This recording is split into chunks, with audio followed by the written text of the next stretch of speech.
I never thought I'd get fired over a Zoom meeting while undergoing cancer treatment.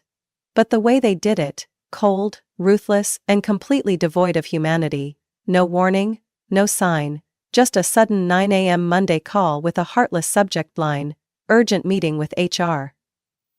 When I opened my laptop, I had no idea that my 17-year career was about to be severed in under 10 minutes. What stunned me most was the look on their faces. Calm, indifferent, like I was just an extra number on the payroll. And that's when I realized, to them, loyalty and dedication only matter when you're healthy. The Zoom screen lit up, and the first name that appeared was Rick Coleman, the new CEO of Sovereign Vista Group, a chain of luxury hotels and resorts across the U.S. Rick had never been warm to me, but I never imagined he'd be the one to kick me out of the job I'd held since I was a 27-year-old MBA grad, still trembling in my first meeting. I saw Rick's face through the camera, sharp, emotionless, and entirely unkind. Beside him were 3 people from HR whom I had only met once during an orientation years ago. "Taylor, I'll get straight to the point," Rick began, his voice flat and mechanical. "The numbers don't lie. Your productivity metrics over the past 3 months have dropped to a critical level." I was frozen. Trying to steady my voice, I said, "I've maintained all key client relationships. Legacy Suites renewed last month, and Blue Water Resorts increased bookings by nearly 40% after the February campaign." "Rick, relationship management isn't enough." Rick cut me off, his eyes scanning the screen like he was checking off a removal list. "The executive board requires measurable growth. Your numbers don't meet expectations during this pivotal period. We're forced to make a difficult decision.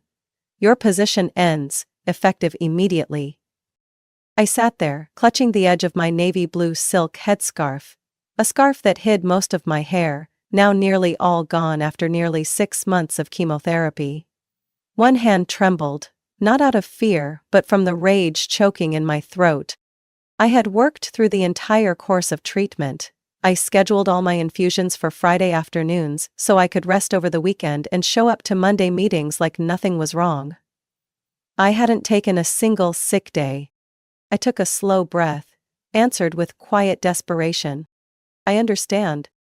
But the truth was, I didn't understand at all. That performance issue they mentioned? Just an excuse. I had once believed I still mattered, that loyalty would be recognized, but to them, I was just a name with high medical costs and subpar data points for their quarterly report. A woman from HR, Janet Myers, probably in her 30s, jumped in, her voice completely emotionless. "You will receive your final paycheck next Friday, along with information on continuing your health coverage through Cobra. Company devices will be remotely locked at the end of this call. Please return the laptop and phone within 5 business days." I nodded, just to keep myself from crying. In my mind, I saw my 2 kids at school. How would I explain to them that Mommy just lost her job? How would my husband and I manage the treatment bills? $4,600 per medication cycle. And the insurance. If I lost that, I'd lose everything. "Thank you," I repeated like a robot, my voice automatic, programmed by 17 years in corporate life. "I wish you all the best."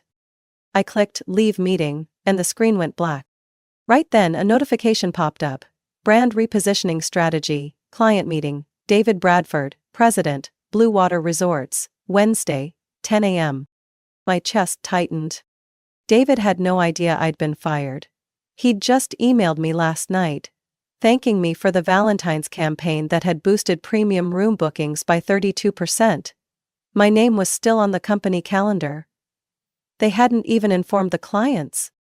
I'd been replaced in silence, as if I never existed. My phone buzzed. It was Monica, my closest colleague at Sovereign Vista. "Text me back ASAP," she messaged. "They just brought it up in the all hands. Taylor, they said you were fired for poor performance, for no longer contributing." Rick told everyone straight up. "We can't keep someone who no longer aligns with our growth strategy." I was speechless. Not just fired. Slandered.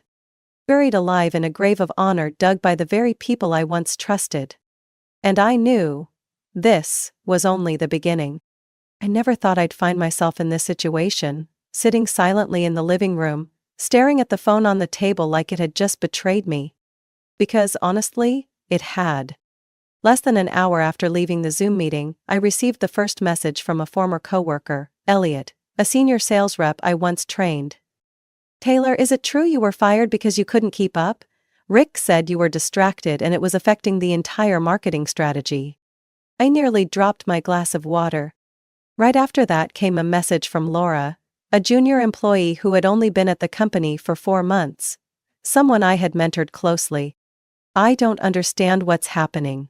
They said you were let go for dragging down the whole team's performance, but I clearly remember you led the Blue Water campaign back in February." My throat went dry, like it was being squeezed shut. I opened my personal laptop and logged into the old internal Slack account. I knew the company devices had already been remotely locked, but I needed to be sure. And then, I saw it. A pinned message in the All Hands Company channel, posted by Rick Coleman just minutes after the Zoom call ended. "We regret to announce the departure of Taylor Matthews, Director of Marketing. In recent months, her performance has not aligned with the company's growth objectives. During this period of rapid expansion, we are unable to retain team members who no longer contribute strategically.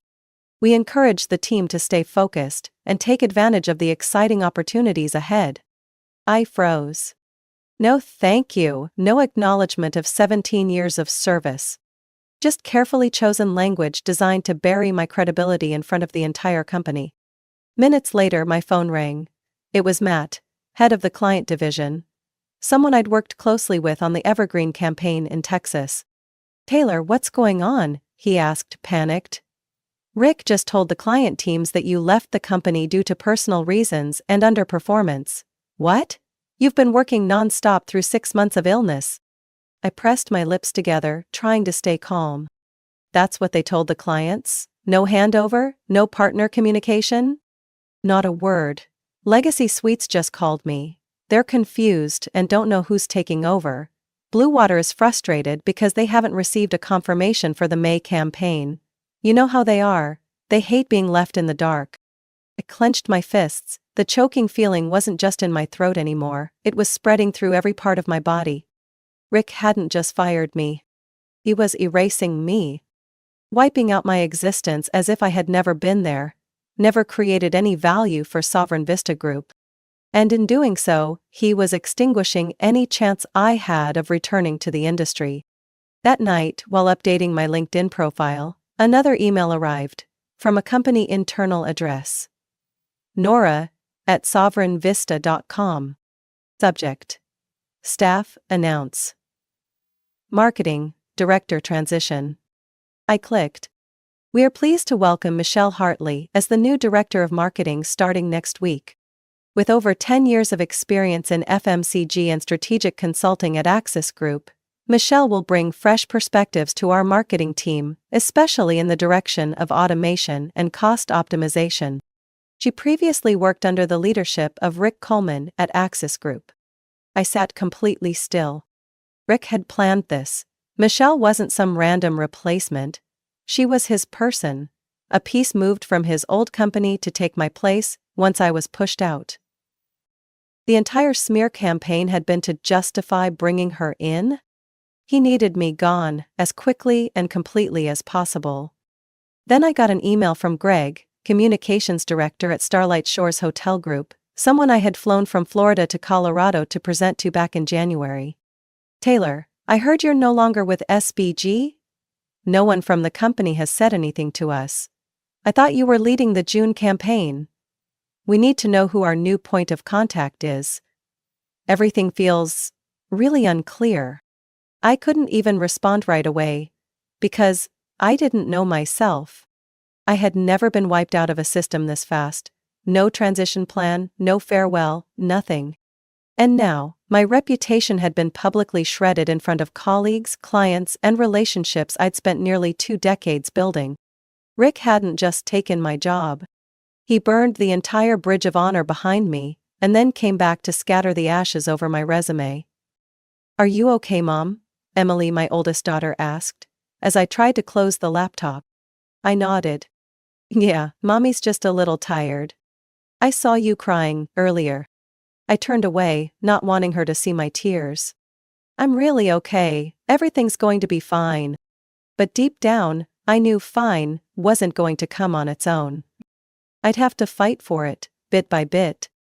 And I also knew Rick had picked the wrong person to push out. I used to believe that what I gave to Sovereign Vista would be irreplaceable.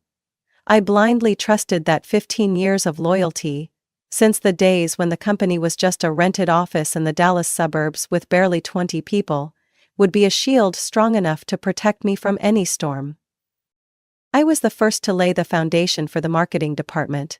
I wrote every line of the first website, hand-designed our print materials, and drove a rental SUV all across the South to pitch strategies to partner hotels. I'd eaten dinner on a plastic chair in a hotel hallway, just to finish a last-minute proposal for the board the next morning.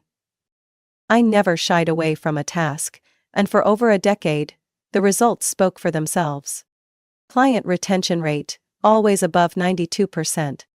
Annual marketing revenue, exceeded targets by 12 to 20% for 7 straight years. My team, the most stable in the company, with the lowest turnover. But all of that began to fade the moment Rick Coleman showed up. Rick was introduced as the highly sought-after COO from New York, brought in from a major hotel conglomerate. Someone expected to optimize operations ahead of an expansion phase. He didn't look like a ruthless type at first. Tall, polished, tailored suits, always talking about transparency, efficiency, and digital transformation. At first I thought, great, someone to share the leadership load. At least I'll have more time to focus on market strategy. But within weeks, I realized how naive I'd been. Rick started by requiring all department heads to use a new performance tracking platform he introduced, a dashboard tool called Cintrametrics, where every figure was analyzed through a proprietary algorithm. He said, "We need visual data to prove value. Intuition isn't enough anymore." I didn't object. I understood the importance of data. But what followed was something else entirely. 3 months later, at a quarterly strategy meeting, Rick presented a performance summary across departments. My marketing team, once the board's golden child, was suddenly labeled below expectations. I stared at the data table. Average cost per lead up 18%? Campaign completion time exceeds benchmark by 2.4 days? I raised my hand to speak. "Rick, those numbers don't tell the whole story. Our campaigns for Legacy and Highland were complex, custom-built projects with personalized content. You can't compare that to simple, automated campaigns." He shrugged, his eyes cold. "But costs still increased. We're aiming for streamlined processes, Taylor. Gut feelings don't replace quantitative metrics." I felt something was very wrong. A few weeks later, I was removed from the meeting list for a call with the CEO of Emerald Lux Hotels, even though I'd built their entire communications plan.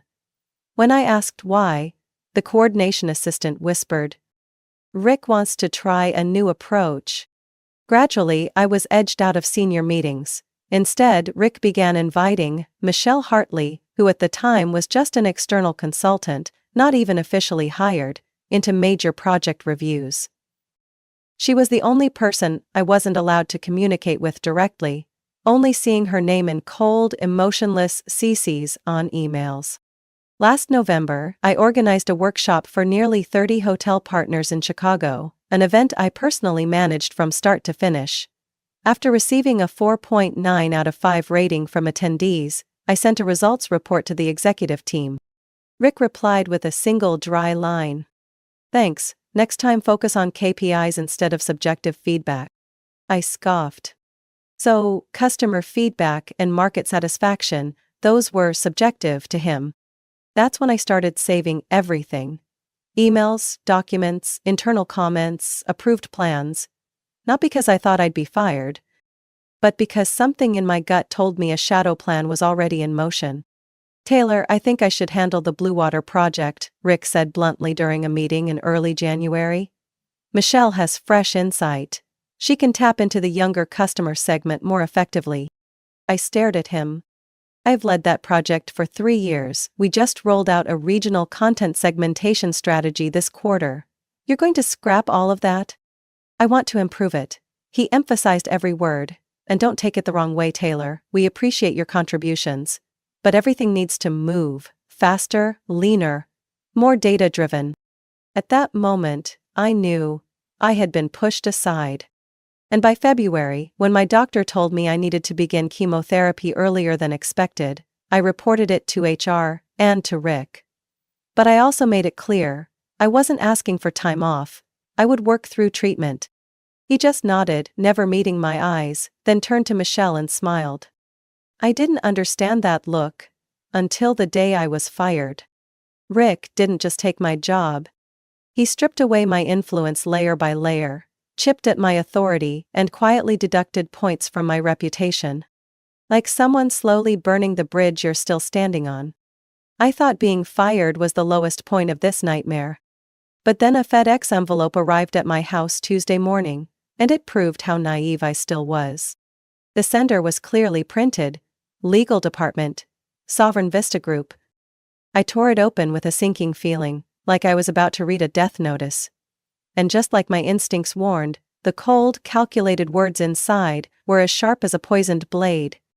According to Section 14.3 of the signed employment agreement, employees may not use work hours for personal activities. Upon reviewing access history, we have identified that between December and March, Ms. Taylor Matthews repeatedly accessed the system during hours designated for medical treatment, specifically scheduled chemotherapy sessions. This behavior constitutes a violation of work hours and suggests potential time fraud. The company demands repayment for the total hours in violation, 124 working hours, totaling $8,720. Failure to comply within 14 days from receipt of this notice may result in legal action. I was frozen. What were they doing? I worked during treatment. I never took leave. I joined meetings from the cancer treatment center while nurses inserted IVs into my arms. I sent client reports from a hospital bed. And now it was all twisted into time fraud? I clutched the letter, my eyes stinging. My heart was pounding so loudly I could hear it in my ears. Something cold and cruel had revealed its true face. Rick didn't just want me gone. He wanted my name buried, wanted to erase every ounce of value I had ever brought, and label me as a compliance risk, to justify his decision. I immediately called Lauren, the labor attorney who helped me resolve a contract dispute 6 years ago. They're asking you to return wages because you worked during chemo? Her voice cracked with disbelief. This is the most shameless form of defamation I've ever seen. They didn't use the word defamation. They cited the contract and internal policy. I answered, my voice catching. Taylor, you did nothing wrong. In fact, you did more than the law requires. Working through treatment is a sign of commitment, not misconduct. They're twisting ethics into legal loopholes. I pulled out the folder I'd been quietly compiling for the past 6 months. I hadn't expected to use it, but my instincts, sharpened by years in the corporate world, had told me to prepare for the worst. I had everything. Confirmation emails from the hospital, with treatment schedules attached. Meeting notes with my name listed during treatment periods. Internal messages from clients thanking me for sending deliverables while I was in bed at the hospital. Screenshots of campaigns I directly managed from the treatment center. Lauren exhaled sharply when I sent it all to her. Do not respond to their letter. I'll draft an official reply from my law office. If they push further, we'll counter. They're testing your reaction. Because they think you're vulnerable. Tired. Desperate for money and insurance. That night, I couldn't sleep. David, my husband, tried to comfort me with silent hugs, but I knew he was panicking too. He's a high school art teacher. A good man, but with modest income. With chemotherapy costs, maintenance meds, regular testing, plus tuition for Emily and Max, we were already drowning in pressure. And now, Sovereign Vista wasn't just cutting my job, They were threatening to claw back every dollar I'd earned through sweat and sacrifice. I opened my personal laptop and stared at an unsent email. An internal response I had drafted the night I was fired. I had never dared to hit send. But now, there was a rage rising. Not the kind that explodes, but a cold, steady flame, burning from deep within. The next morning, Lana, a former teammate, called. "Taylor. I'm sorry, but I think you need to know this." "What's going on?" "Rick is asking HR to audit all unauthorized absences from the past 12 months. But we found out only your file was flagged. There's a separate report labeled Post-Termination Work Hour Review, Justification for Dismissal." I went silent. "He's rewriting your record," Lana continued, voice tense. "And it looks like he's doing it to avoid liability with the shareholders. If you respond publicly, I think he'll keep twisting the narrative." I ended the call, shaking, not from fear, but from betrayal that reached down to my very bones. 6 months of battling cancer didn't bring me to my knees. But one man with an MBA, standing behind a boardroom table with a polite smile, tried to trample my dignity, like some disposable item. No. No one has the right to turn me into an error statistic just to justify their political games. I won't sit quietly. I will fight back. And this time, I'm not just protecting my reputation. I'm going to expose the entire truth. I'm not someone who plays the sympathy card. I've never used my illness to ask anyone for anything. So when I started applying for jobs again after 3 weeks of unemployment, I brought everything I had. 15 years of hands-on experience, a decade of exceeding targets, and glowing recommendations from major clients I'd worked with. I believed that with all that, it wouldn't take long to get back on my feet. But I was wrong. The first email I received was from Alston and Raymond Resorts, a company looking for a regional marketing director for the West. I had consulted for them 3 years ago, and their CEO, Bryce Hammond, once called me one of the sharpest minds in the resort market I've ever met. The Zoom interview went smoothly. They asked about successful campaigns and I shared Legacy Elevation, a campaign that doubled bookings in Nevada in 6 months. They asked about leadership skills and I talked about managing a team through COVID without a single layoff. Bryce laughed and said, "Taylor, if it were up to me, you'd already be in that chair 15 minutes ago." I smiled, feeling a flicker of hope.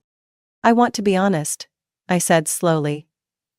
"I'm currently undergoing treatment for stage 2 breast cancer, but I'm still working full-time, meeting all KPIs, and my doctor has confirmed I'm fully capable of continuing. I just thought you should know." The screen went silent. Ray stopped smiling. Another person on the panel, HR Director Dana Lynn, gave a polite nod and said, "Thank you for your transparency, we'll review and get back to you as soon as possible." And that was the last I heard from them. 4 days later, I had another interview with Monarch Stay Group, a boutique hotel chain expanding into New Mexico. This time, I didn't mention my health. I focused on strategy, data, and my industry connections. The whole session went so smoothly that I almost believed I was getting another chance. Until I got an email from the assistant director. "We regret to inform you that we've chosen to proceed with another candidate who aligns more closely with the long-term direction of the company." Aligns more closely with the long-term direction. A phrase I was starting to see so often it gave me chills. "They're never going to say it outright, Taylor," Lauren, my attorney, said over coffee. "No company is dumb enough to admit they're rejecting someone because of health. They just keep it vague, stall, and delay. The law doesn't force them to give a real reason." "But I'm not asking for leave, I'm working, I have records, client feedback," I argued. "I know. But, for them, the word cancer alone raises enough risk to scare them off." I clenched my hands, my coffee cup shaking. I didn't feel angry, I felt exposed? Like I was locked in a glass box, everyone could see but no one dared come close. That night, as I replied to an email from a company in Seattle, a lead I already knew would disappear once I told the truth, a new message popped up in my inbox. It was from Gabriel Knox, CEO of Rivercrest Hotels, a former client I'd worked with for 3 consecutive summers. "Taylor, I just heard. I'm truly sorry for what happened at SVG. They don't realize what they've lost." I gave a soft, tired smile and typed a short reply. "Thank you. I'm okay, just trying to start over." Gabriel didn't reply right away. But the next morning, I received an email from Rivercrest HR inviting me to interview for the position of Head of Strategy, Special Projects. A light at the end of the tunnel? The interview with Rivercrest was unlike anything else. No one looked away when I spoke about treatment. No one changed expressions when I mentioned attending meetings, running campaigns, or writing content while undergoing chemo. Instead, Linda Moreno, the HR director, rested her hand on the table, tilted her head, and asked, "Would you need a more flexible schedule? We can support a hybrid model if that would help with your health." I was nearly speechless. After the interview, I left the Rivercrest building without letting myself hope too much. I'd been disappointed enough times to stop believing in anything that felt like a good sign. But, that evening, as I was reheating chicken soup for David and the kids, my phone rang. It was Linda. "Miss Taylor, the board called an emergency meeting, and the decision is, we want you on the team. Not out of pity, but because we know you can bring real value." I froze. I couldn't believe it. "Are you sure?" "Absolutely. Oh, and we offer extended health insurance. It includes cancer treatment. No need to worry." I didn't cry. I just stood still for a few seconds, letting that moment carve itself into my heart. For the first time in a month clouded by doubt, I felt seen. Not as a patient, but as a person, whole, capable, and worthy. I knew not everyone is as lucky as I was. Too many people out there are fighting illness and society's silent rejection at the same time. But if I had survived cancer, and weathered the darkest storm of corporate politics, then I could rise from this too. And no one had the right to make me feel less valuable just because I fought for my life. I've never been the type to make threats. I'm not someone who seeks revenge. But there's a limit to silence, and Rick Coleman had crossed every line, not just with me, but with the people who helped build and believed in Sovereign Vista from day one. I knew I had to act. Not out of personal anger, but because the truth was being twisted, day by day, minute by minute. That night, after putting Max to bed and kissing Emily goodnight, I sat alone in my home office. Warm desk lamp casting a glow over the stack of documents I had guarded like lifeblood. Meeting notes with my name listed during hospital treatments. Client emails during that time thanking me directly. Presentation files I personally created and sent from my company account with clear timestamps and IP locations. Slack messages with my team, proving I was never absent as claimed. Each piece of evidence was a nail in the coffin of the false narrative Rick was constructing. And I knew, if I didn't hit him where his power came from, the people funding the company, everything else would be meaningless noise. I opened my old contact list in my personal email. The 3 major investors in Sovereign Vista, Cypress Equity, Revel Partners, and Northwell Growth. I had met representatives from all 3 at high-level partnership events over the years. They had once praised my marketing results, shaken my hand and said, "Keep steering things that way, Taylor." Now it was time they saw what was really going on. I created a single document, titled, "The Complete Record, The Truth About Performance and Operations at Sovereign Vista." I didn't write it to provoke. No outrage, no personal attacks. Just data, charts, screenshots, client feedback, and project logs. I organized it into 3 sections.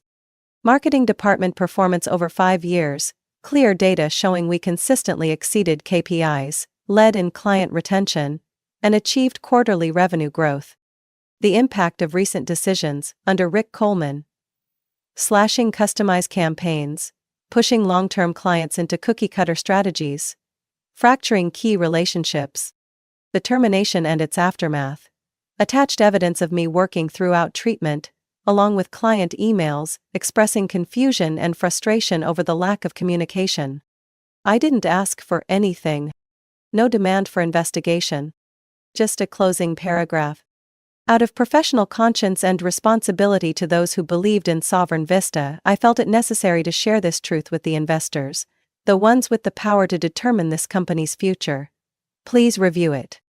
I attached the file and titled the email, Urgent, Transparency Report from Former Marketing Director Taylor Matthews. Recipients, senior representatives at all 3 investment firms. I scheduled it to send at 9 o'clock the next morning. When I turned off the light, my mind was eerily clear. No fear, no anger. Just a quiet sense of rightness. The next morning at exactly 9 a.m., the email was sent. 9:37 a.m. First message from Lauren, my attorney. Good. Very good. Now, we wait to see who panics first. 9:52 a.m. Message from Janelle, a former colleague from SVG's legal team. Taylor, you just dropped a bomb. Rick just got pulled into an emergency investor meeting. No one outside the board knows what's happening. 10:16 a.m. A call from the landline at Garrison Hotel Group. It was William Garrison, the CEO I'd worked with for 5 years. Taylor, I just got your report from a friend at Revel. What the hell's going on at Sovereign Vista? I didn't rant. I simply walked him through what I had already written. William was quiet for a moment, then sighed.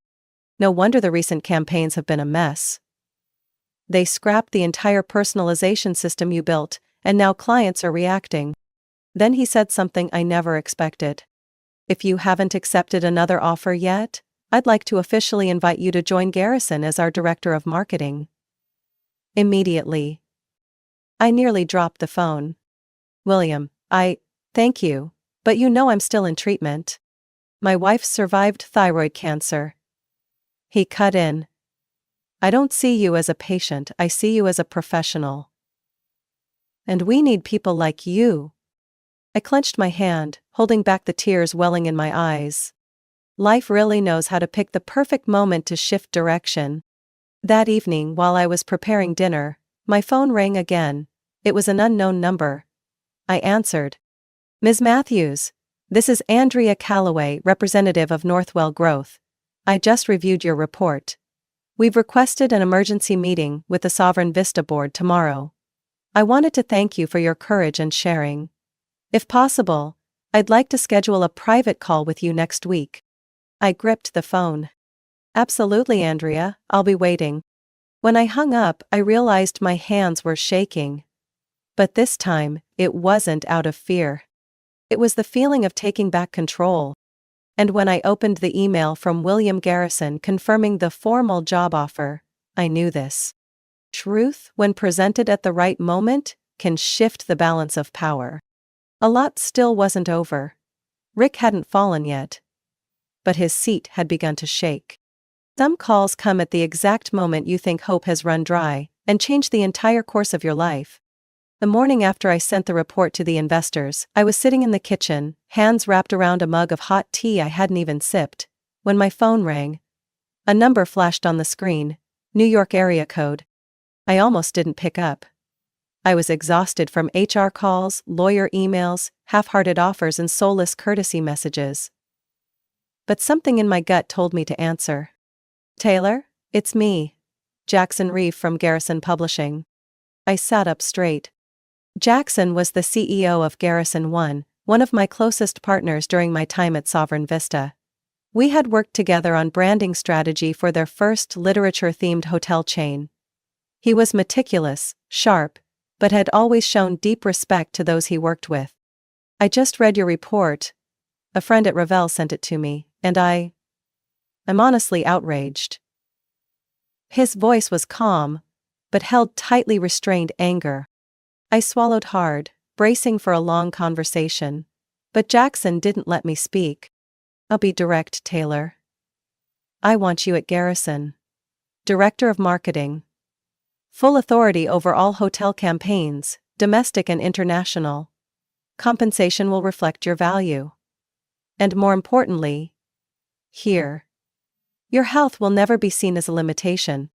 I was stunned. Jackson, I don't know what to say. I'm still undergoing treatment. I'm not sure I have the energy to. I'm not hiring a superhero, Taylor. I'm hiring someone with vision, experience, and loyalty. My wife is a stage 3 breast cancer survivor. I know exactly what you're dealing with. At Garrison, we don't punish people for fighting to live. My chest tightened. I turned away so I wouldn't cry. You don't have to decide right away. But this offer is real. And it'll still be here when you're ready. I clutched the phone, hands trembling. Not from anger, but from emotion. After everything that had been taken from me, someone finally saw who I was, not just what I was going through.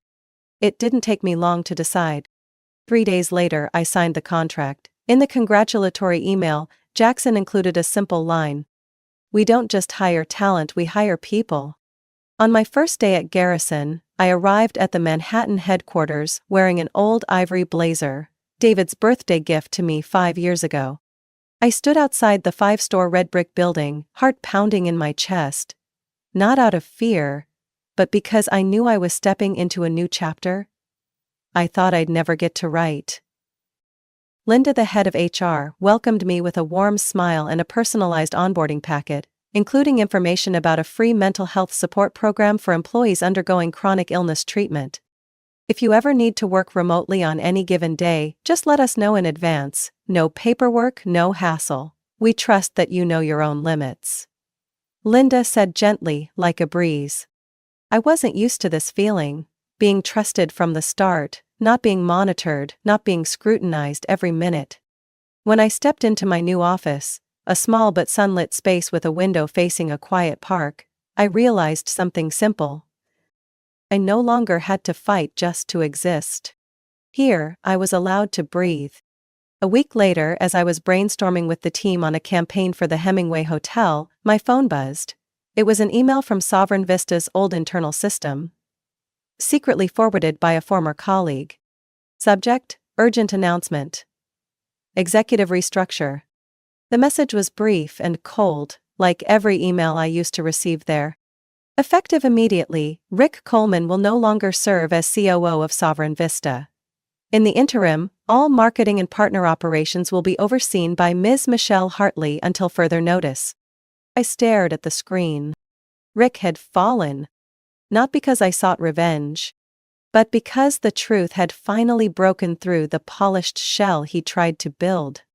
That evening, David held me in his arms as I walked through the door. How's Garrison? He asked, kissing my forehead. They have decent coffee. No one spends the whole day talking about productivity, cost, ROI. And I don't need permission to go to follow-up appointments. I smiled, then added softly, I'm okay. Really, okay. He nodded, his arm still wrapped tightly around my shoulder. Then Max came running out of his room, holding a handmade card with scribbled letters. Congrats, Mom, on your new job. Emily stood behind him, smiling like a tiny son. I pulled them both into my arms, heart full of something I thought I'd lost, peace. In the end, I didn't retaliate. I chose truth. And that choice set me free.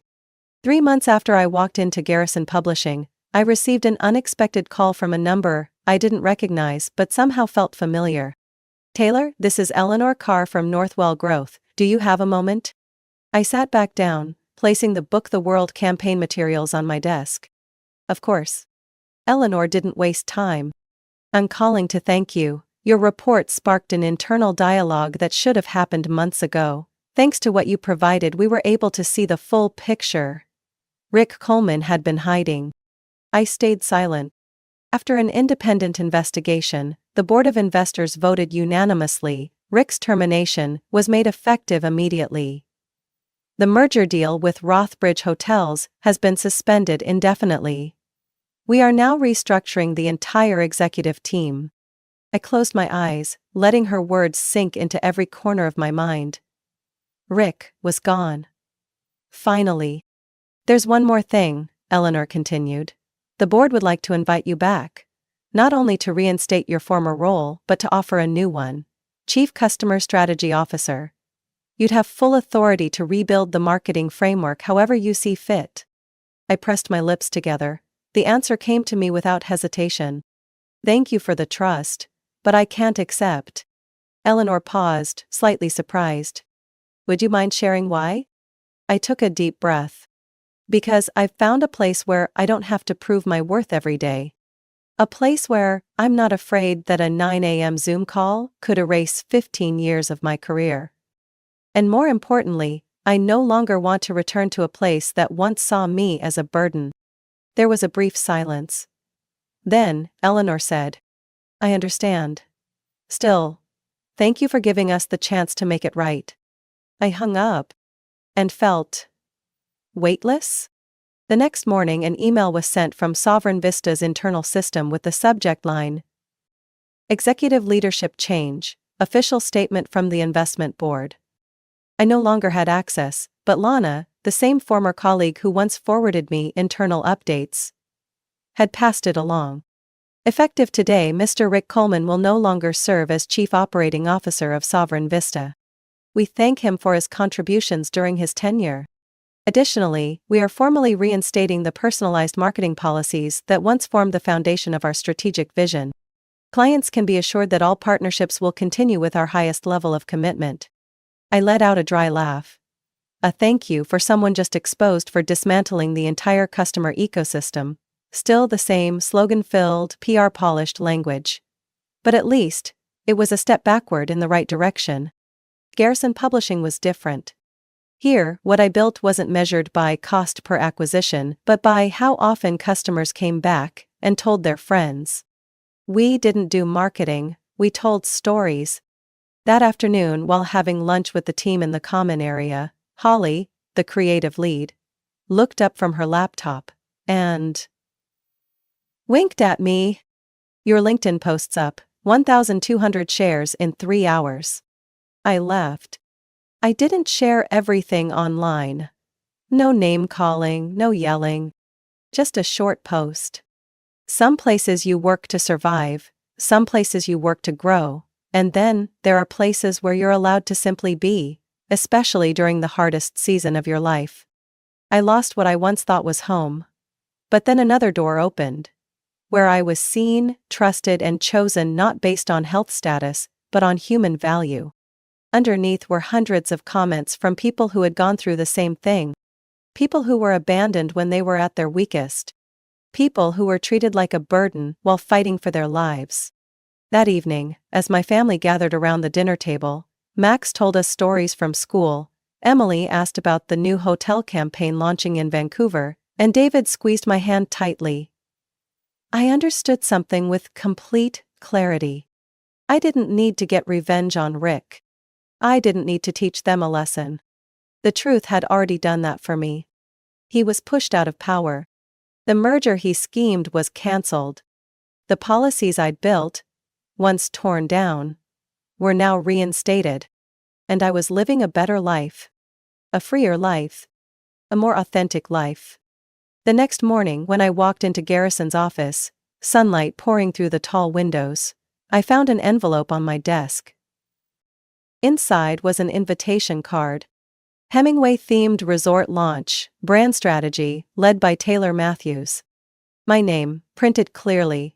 No need to hide, no permission required, just to be seen. I smiled, not because I had won, but because finally, I had come back to myself. Taylor's story is a powerful reminder that truth, resilience, and human worth can't be erased by corporate politics. Even after being unjustly fired and defamed while undergoing cancer treatment, she chose to respond with professionalism and transparency. That choice didn't just turn the tide. It led her to a place where her real value was seen and celebrated. Sometimes, the best revenge isn't anger. It's living well and living true. What do you think of Taylor's journey and everything she went through? Leave a comment below. I'd love to hear your thoughts. And don't forget to follow the channel, so you won't miss our next stories on family, justice, and rebirth after adversity. I stood in the shadows of the ballroom, gripping my glass of water, eyes fixed on my sister. Madison, spinning under the crystal lights, her Vera Wang wedding dress, worth nearly $12,000, fanned out like a glowing cloud. She laughed to the waltz music, while my throat tightened. Not from emotion, but from the dread tied to a co-signed loan that had already begun eating away at my credit score.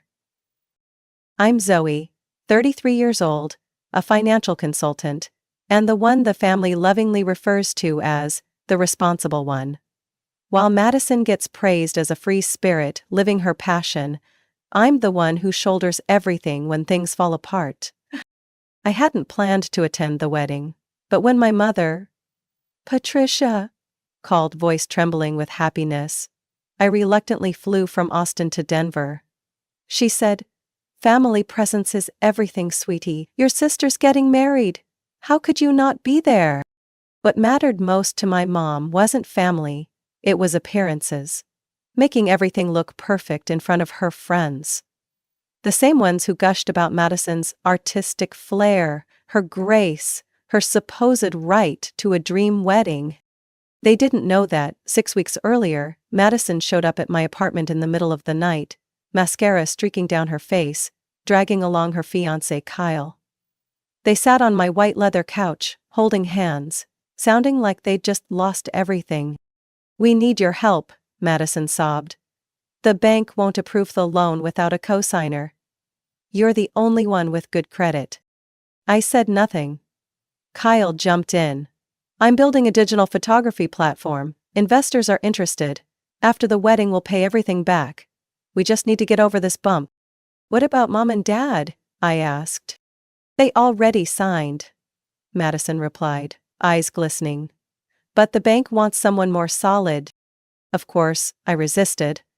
I told them $48,000 wasn't pocket change, and co-signing came with serious legal risks.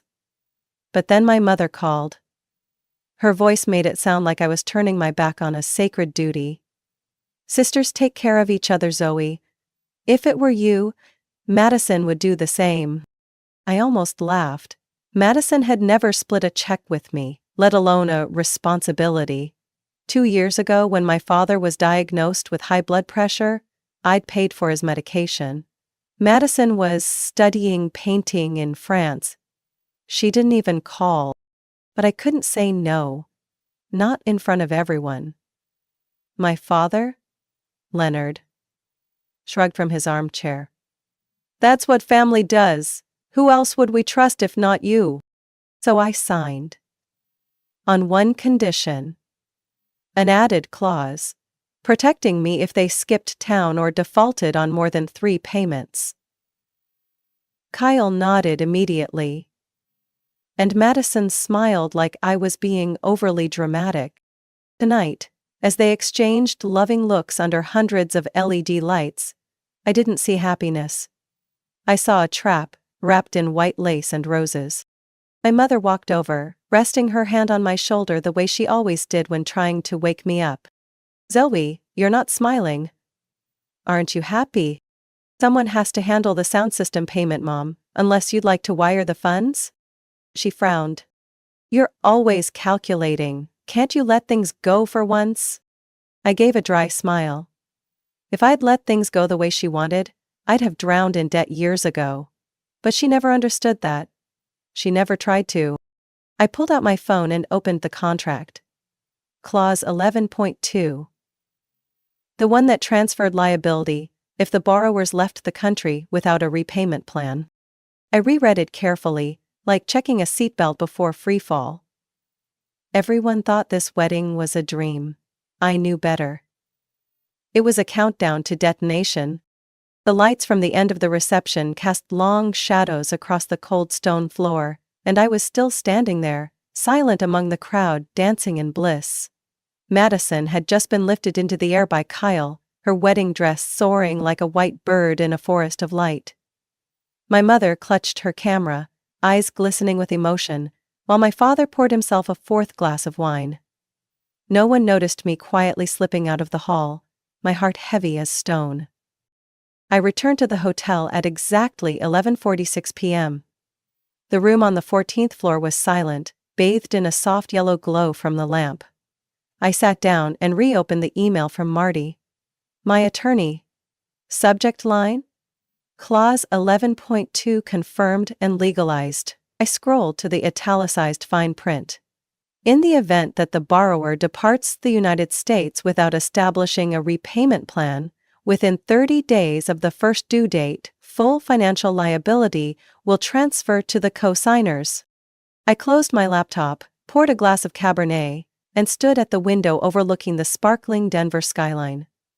A perfect wedding. A picture-perfect family. And me. The background character who never gets a happy ending.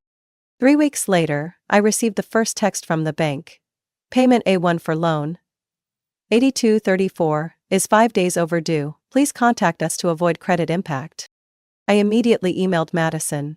No response. Called Kyle. Disconnected. Texted my mom. Do you know where Madison went? She replied. She said honeymoon in Turks and Caicos. Why? I opened Instagram, switching to Madison's public account. The one I'd quietly monitored for years, just to see what she might be ruining next. The first photo. Her in a white bikini on a yacht deck. Raising a cocktail to the sky. Caption. Manifesting freedom, no regrets. New life unlocked. Second. Kyle by the pool. Laptop open, smug grin. Hashtag. Crypto King. Living unbothered. Third. A one-way plane ticket to Belize, a country with no extradition treaty with the U.S. I nearly threw my phone onto the bed. My palms were ice-cold with sweat. On the 10th day past the due date, I received a direct call from the bank. The woman's voice was calm, but firm. Ms. Zoe, we are obligated to inform you that your file is being reviewed for joint financial responsibility, unless the primary borrowers respond within 72 hours. I hung up. A pulse throbbed at my temple. That evening, while waiting in line at the grocery store, my mom called. I almost ignored it, but picked up. Did you know the bank contacted your father? They said something about the wedding loan. I thought you agreed to handle that? Are you joking? Zoe, your father hasn't been sleeping, his blood pressure's been high for days. And who paid for his medication last year? I did. While Madison was finding artistic inspiration in Bali. Silence. Then a sigh. That was different, and you know it. She's still young. She's 32, Mom. I hung up. No further explanation needed. Later that night, I sat across from Genesis, my best friend and legal advisor, at a midtown cafe. She flipped through the contract while chewing a cookie, eyes sharp as ever. It's crystal clear, if they leave the country without a plan, the debt transfers to your parents. They both signed. I nodded. I didn't want to do this, but they made their choice. Genesis squeezed my hand. You didn't cause this. For once you're playing the role you should have played all along, someone who sets boundaries. I gave a bitter smile. They'll say I'm the traitor. Then let them learn. Betrayal isn't refusing to sacrifice anymore. It's exploiting kindness until there's nothing left. The next morning I opened my inbox. The third warning from the bank had arrived. I attached the contract, the flight ticket photo, Madison's geotagged Instagram posts, and hit send to the legal compliance department. Subject. Activate Clause 11.2, Transfer of Liability. I leaned back in my chair. Outside the window of my small apartment, light rain tapped against the glass. A steaming cup of coffee sat on the table. And inside me, there was no gloating, no sense of revenge. Only the quiet resolution of someone who had finally packed away 20 years of unrecognized sacrifice. It wasn't that I didn't care. I had simply learned how to survive without sinking. I had just stepped out of the meeting when my phone started vibrating nonstop. 7 missed calls from my mother. 2 text messages. One from her, one from Madison. Mom's message came first. Zoe, The bank called again. Please take care of it.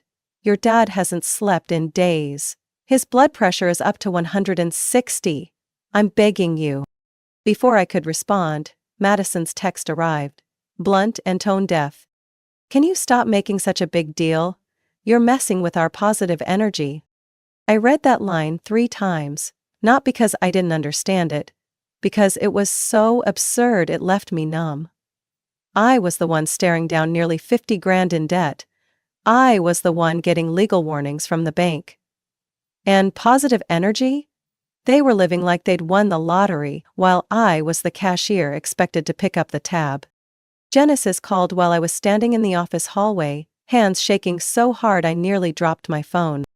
I texted again, she asked, already knowing the answer. My little mindfulness guru just said I'm disrupting her vibration. Genesis let out a dry laugh. Then it's time we send them a legal shockwave. That night, I reopened my old hard drive.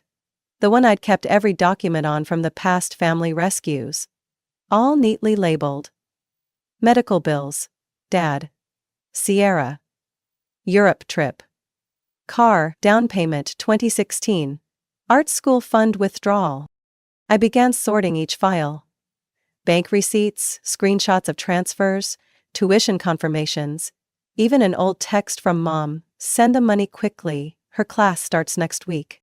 I found the entire message thread from 3 years ago, when Dad had chest pains and Madison was finding visual inspiration in Venice. I wired $7,200 for a cardiac procedure that week. No one asked how I survived financially afterward. Around 1 a.m., I received a voice message from Madison. Her voice was soft, like she was calling from a spa. Sis, I know you're being cautious, but it's all going to work out. Kyle and I are figuring it out. Don't escalate things, okay? You've always been the calm one. Don't let this mess with your vibe. And after all, we're family. Family doesn't hurt each other. I didn't reply. Just saved the message and forwarded it to Genesis. Less than 5 minutes later, she sent back a thumbs-up emoji and a line. That's indirect proof they never planned to pay. The next morning, as I poured my coffee, Mom called. She didn't ask how I'd slept. Didn't ask how I was doing. She went straight to the point. Her voice tight with worry.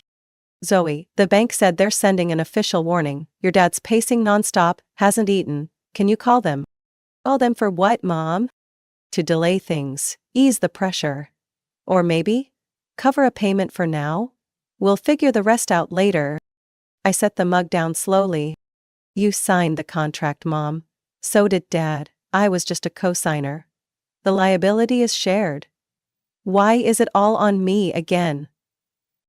Silence. Then her voice, quieter. You're the only one in the family capable. No. I'm the only one in the family not running from consequences. There's a difference. Zoe, please.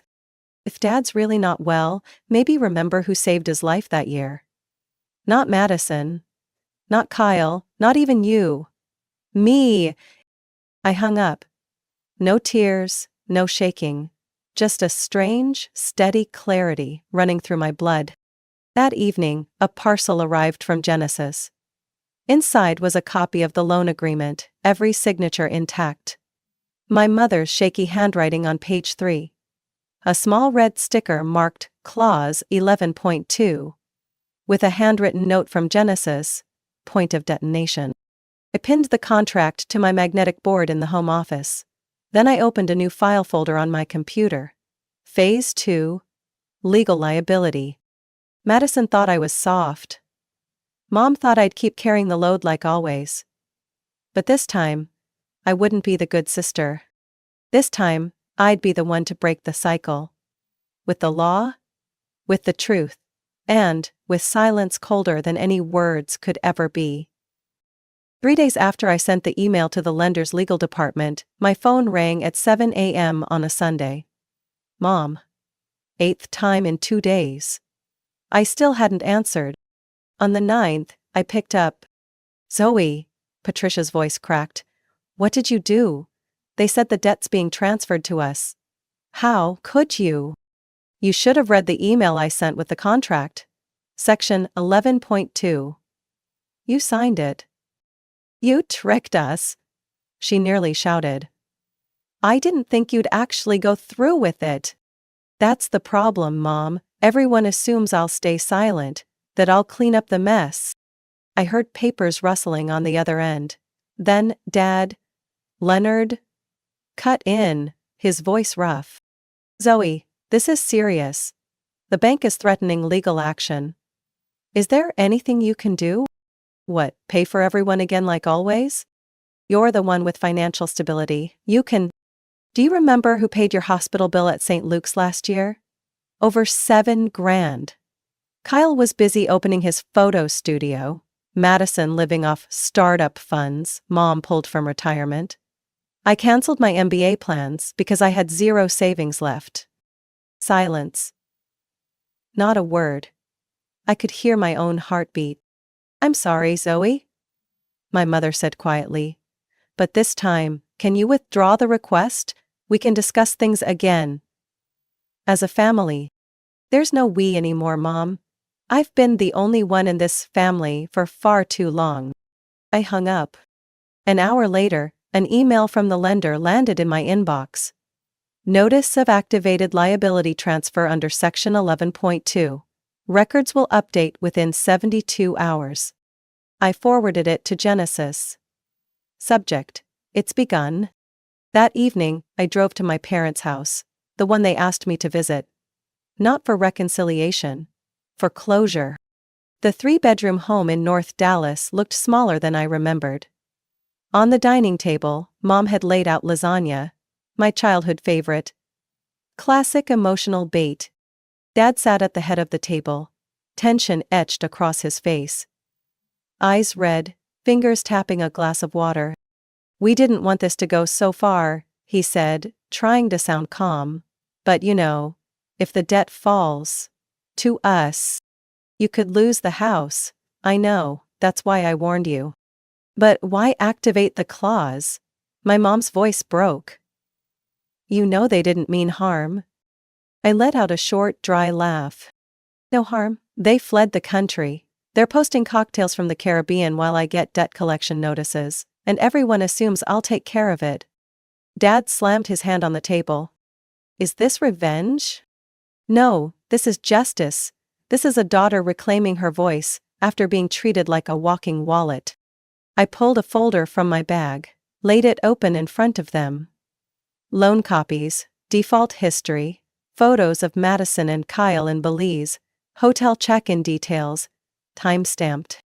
Since I was 22, who got the call every time there was a problem? When I gave up my MBA so Madison could afford art school?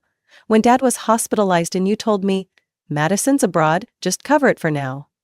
It was always me. Zoe, I didn't think. Oh, Mom. You never thought. You just expected. Dad leaned back in his chair, his face aging 5 years in a blink. So what do you want? I looked him straight in the eye. I don't want anything. I just want you to finally know what it feels like to be held responsible. We're family. Families don't make one person bear everything, while the rest spend like there's no tomorrow. My mother began to cry. The same tears that used to undo me as a child. Now, they felt like rain on a windshield. Blurry, quiet, and no longer enough to stop me. I stood up, gathered my documents, and said evenly, tomorrow, the lender will contact you. If anything's unclear, talk to my lawyer. I'm out of this. I walked out of the house I once dreamed would hold gratitude and fairness, and shut the door without looking back. On the way home, my phone buzzed. A message from Genesis. They called. Total panic. Already searching for a lawyer. I typed back one line, no hesitation. Good. It's about time they learned how to deal with consequences. 3 days after the confrontation with my parents, I sat in my small Austin apartment, staring at my laptop with one browser tab open. Credit fraud report. Consumer Financial Protection Bureau. I typed the subject line. Intentional international debt evasion via co-signed credit loan containing fraudulent clauses. Attached were every piece of evidence I'd gathered over the past 2 months. Photos of Madison and Kyle abroad, a one-way flight ticket, proof of no repayment plan, and even a message from Kyle that read, "You're the type who always fixes things. Chill." Genesis had reviewed every document. She even forwarded a statement from the lender, confirming Kyle and Madison's account was now flagged as potential federal contract fraud. I hit send. What followed wasn't satisfaction. It wasn't revenge. It felt like a massive weight finally dropping from my shoulders. Straight into the abyss called unacknowledged sacrifice. 2 days later, an independent finance site called Debt Watchers Now published the first article. Startup couple flees the U.S., leaves $48,000 debt to family. The featured image showed Madison holding a cocktail under a golden sunset. Caption: "Living debt-free, manifesting magic." Below were hundreds of comments. "Disgusting, her sister should sue them." "Classic case of family privilege abuse." "What kind of startup lives on someone else's money then runs?" My father called that afternoon. I didn't answer. Mom emailed a long 3-paragraph plea, begging me to intervene because they're being humiliated everywhere. I forwarded it to Genesis with one word: proceed. On day 5, I got a text from an unknown number. "Kyle. What the hell did you do? Investors are pulling out left and right. I lost 3 deals over that one article." I replied with 4 words: "Should read the contract." The very next morning, a reporter from the local Texas news station called. "We're running a feature on financial abuse within families. Would you be open to sharing your story? We can keep your identity confidential." I said yes. Not to shame anyone, but to say what no one else had, that sometimes, inside homes that claim to be full of love, the person most hurt is the one who never says no. The segment aired Friday night. Within 48 hours, Madison locked all her social accounts. Kyle vanished from every startup group. His past promotional videos for his digital photography platform were taken down en masse for community standard violations. As for me, I kept working. Drank coffee each morning, practiced yoga, kept peace like I'd never carried a bomb disguised as family debt on my back. But it wasn't over yet. A week later, Genesis texted me, "The Federal Fraud Investigation Unit has accepted the case. They want additional evidence from you."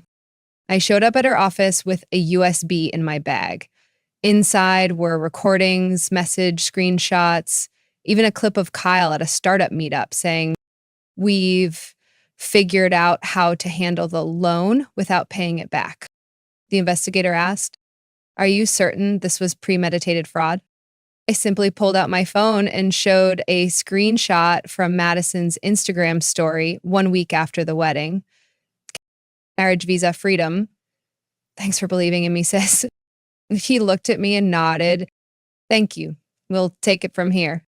That night, I sat on my balcony, laptop open, and saw Kyle's name removed from 3 startup boards. As for Madison, local headlines read, "Influencer under credit fraud investigation, facing travel ban risk." Genesis called as I poured myself a glass of wine. "You okay?" I took a sip. Better than I expected. Not because they're crumbling, but because I don't have to justify saying no anymore. "So is this revenge?" I shook my head, even though she couldn't see it. "No, let's call it restoring order." I opened my phone. New message from Madison. "Happy now? Everything's falling apart. I'll never forgive you." I didn't respond. Instead, I typed a note to myself. Never borrow with tears and repay with someone else's silence. Then I powered off my phone. No regret, no turning back. The message from Mom came at 6:14 a.m. "They're about to seize the beach house. Is there anything you can do?" I sat upright in bed. The Austin sky outside was still shrouded in dawn haze. I didn't reply right away. I needed a moment. Not to think, but to fully absorb this. For the first time in my life, I wasn't panicking over the words family needs you. See the blue water, seaside home, the house by the ocean, where at 18, my dad stood on the balcony and said, "Someday, this will be yours. A daughter should always have somewhere to lean on." At 29, he quietly mortgaged it to get an extra $60,000 for Madison's wedding. Someone told me. I found out last year when the bank mistakenly sent a loan notice to my old email, the same one I'd once used to manage his insurance paperwork. I didn't confront them. I just laughed because at that time, I still believed kindness would eventually be rewarded. 3 days after mom's message, I got an email from a real estate firm, blue water seaside home, asset under foreclosure, private buyers prioritized, listed at $312,000, significantly below market due to debt pressure. I forwarded the email to my attorney with a note. I wanted no negotiations, no disclosure of identity. The deal closed in 6 days. The day I returned to the front steps, the sea breeze tousled my hair like a memory that no longer stung. The white painted door hadn't been changed. On the balcony railing, the burn mark from when Kyle scorched the wood at a BBQ still remained. I stood there for a long time, not to reminisce, but to confirm one thing. What was once taken had now returned to the hands that deserved it. That afternoon, my dad showed up. No call, no warning. He pulled up in his faded gray car, stepped out in an oversized suit, looking exhausted. "Your mother said, 'The house is yours now.'" I nodded. "It is." He nodded too, hands trembling as if weighing every word. "About the house? I'm sorry." I said nothing. At the time, I thought it was just a temporary loan. Kyle said investors were coming. Madison said, "You only get married once." "And how many once do I get?" I asked, voice steady. "Once I postponed my MBA. Once I canceled my engagement because you were hospitalized. Once I emptied my savings so Madison could rediscover her artistic inspiration." He swallowed hard. "I didn't see it. You were always the strong one, the one who never asked. Not asking doesn't mean not hurting. Not exploding doesn't mean not breaking." He said nothing. The ocean wind picked up, flapping the edges of his thin suit. "We've lost everything, Zoe. Your mother, she hasn't slept. We've sold everything. Assets, stocks, even the car. This house. Now, it's yours. Yes. And it'll never belong to anyone else again." Turned away, but he added, "This time, no dodging. You're not a crutch, not a bank, not an emergency solution. You're my daughter. And I never deserved to be called your father." I didn't respond. I let him stand there, face to face with the house he once promised, once sacrificed, and now had to face with his head bowed. A few days later, I received the official keys.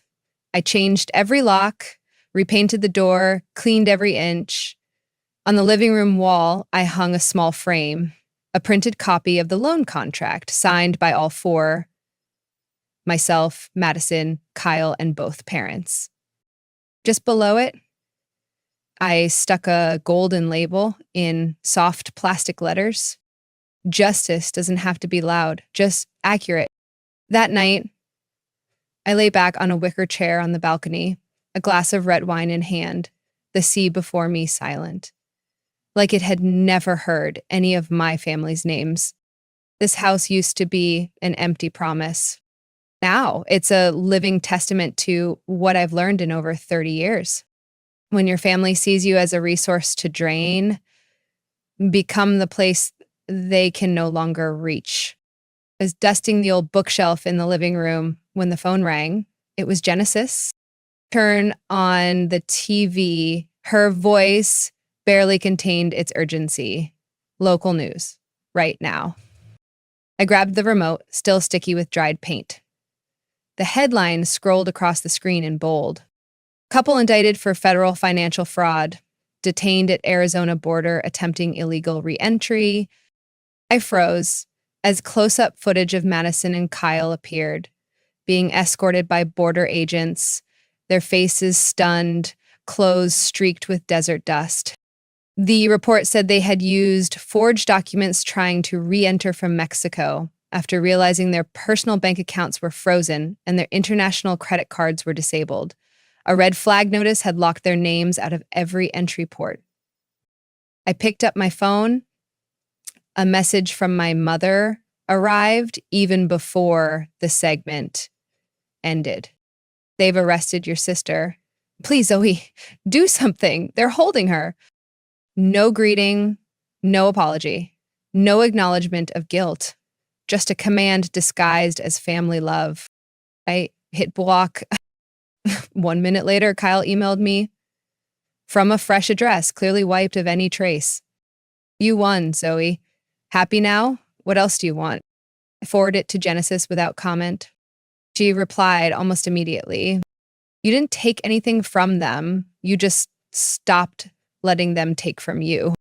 That afternoon, I drove the coastal road with the windows down, wind tangling in my hair, sunset reflecting off the water like shards of golden glass.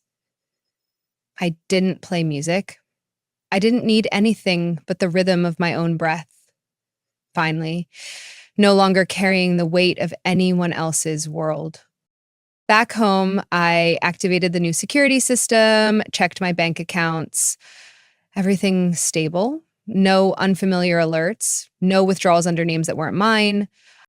I opened the champagne I'd saved last month. Not to celebrate anyone's downfall, but to mark the final day I would ever be branded the big sister who handles everything. The wine was crisp. The ocean murmured beyond the balcony, and inside me was a silence free of guilt. That night, I got a video call from Dad. I let it ring 3 times, then declined. A minute later, he messaged, "Your mother's sick. Madison won't eat. You can't abandon us." I stared at the words, then hit block. The message vanished like it never existed. This wasn't revenge. I just wasn't going back. The next morning, I hung a small wooden sign on my front door. No uninvited guests. No past allowed. I arranged the books, rehung the frames. Only one photo remained on the wall. Me at 26, beaming at my college graduation. Back when I still believed effort alone earned recognition.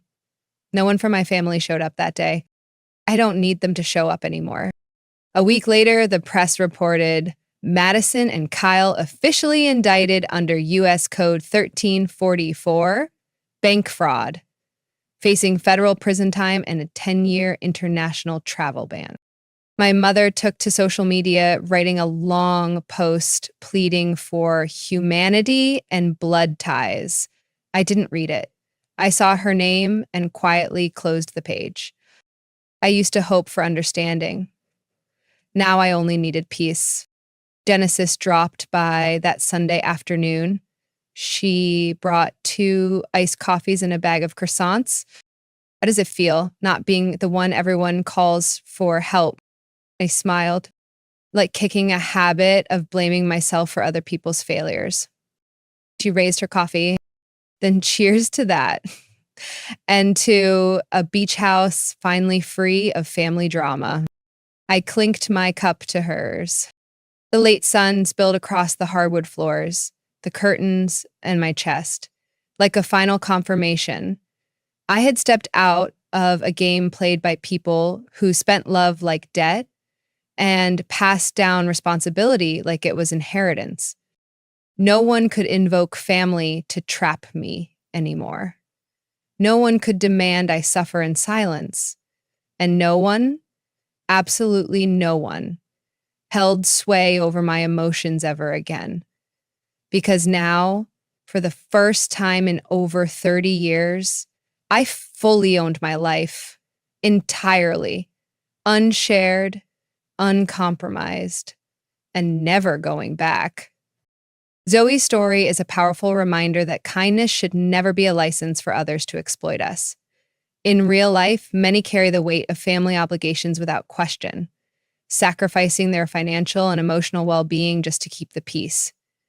But as Zoe showed, sometimes the most compassionate thing you can do is draw a firm line.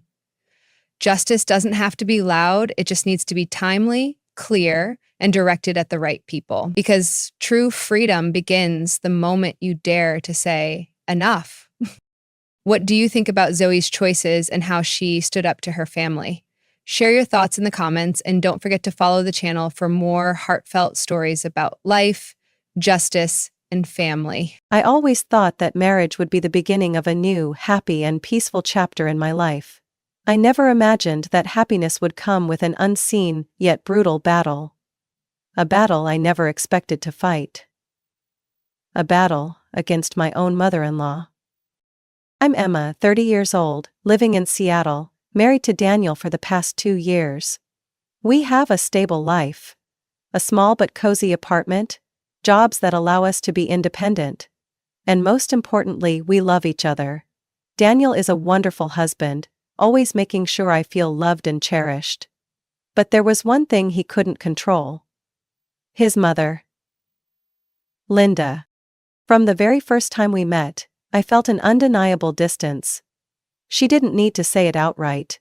Her eyes and demeanor were enough to tell me that I was not the woman she wanted for her son.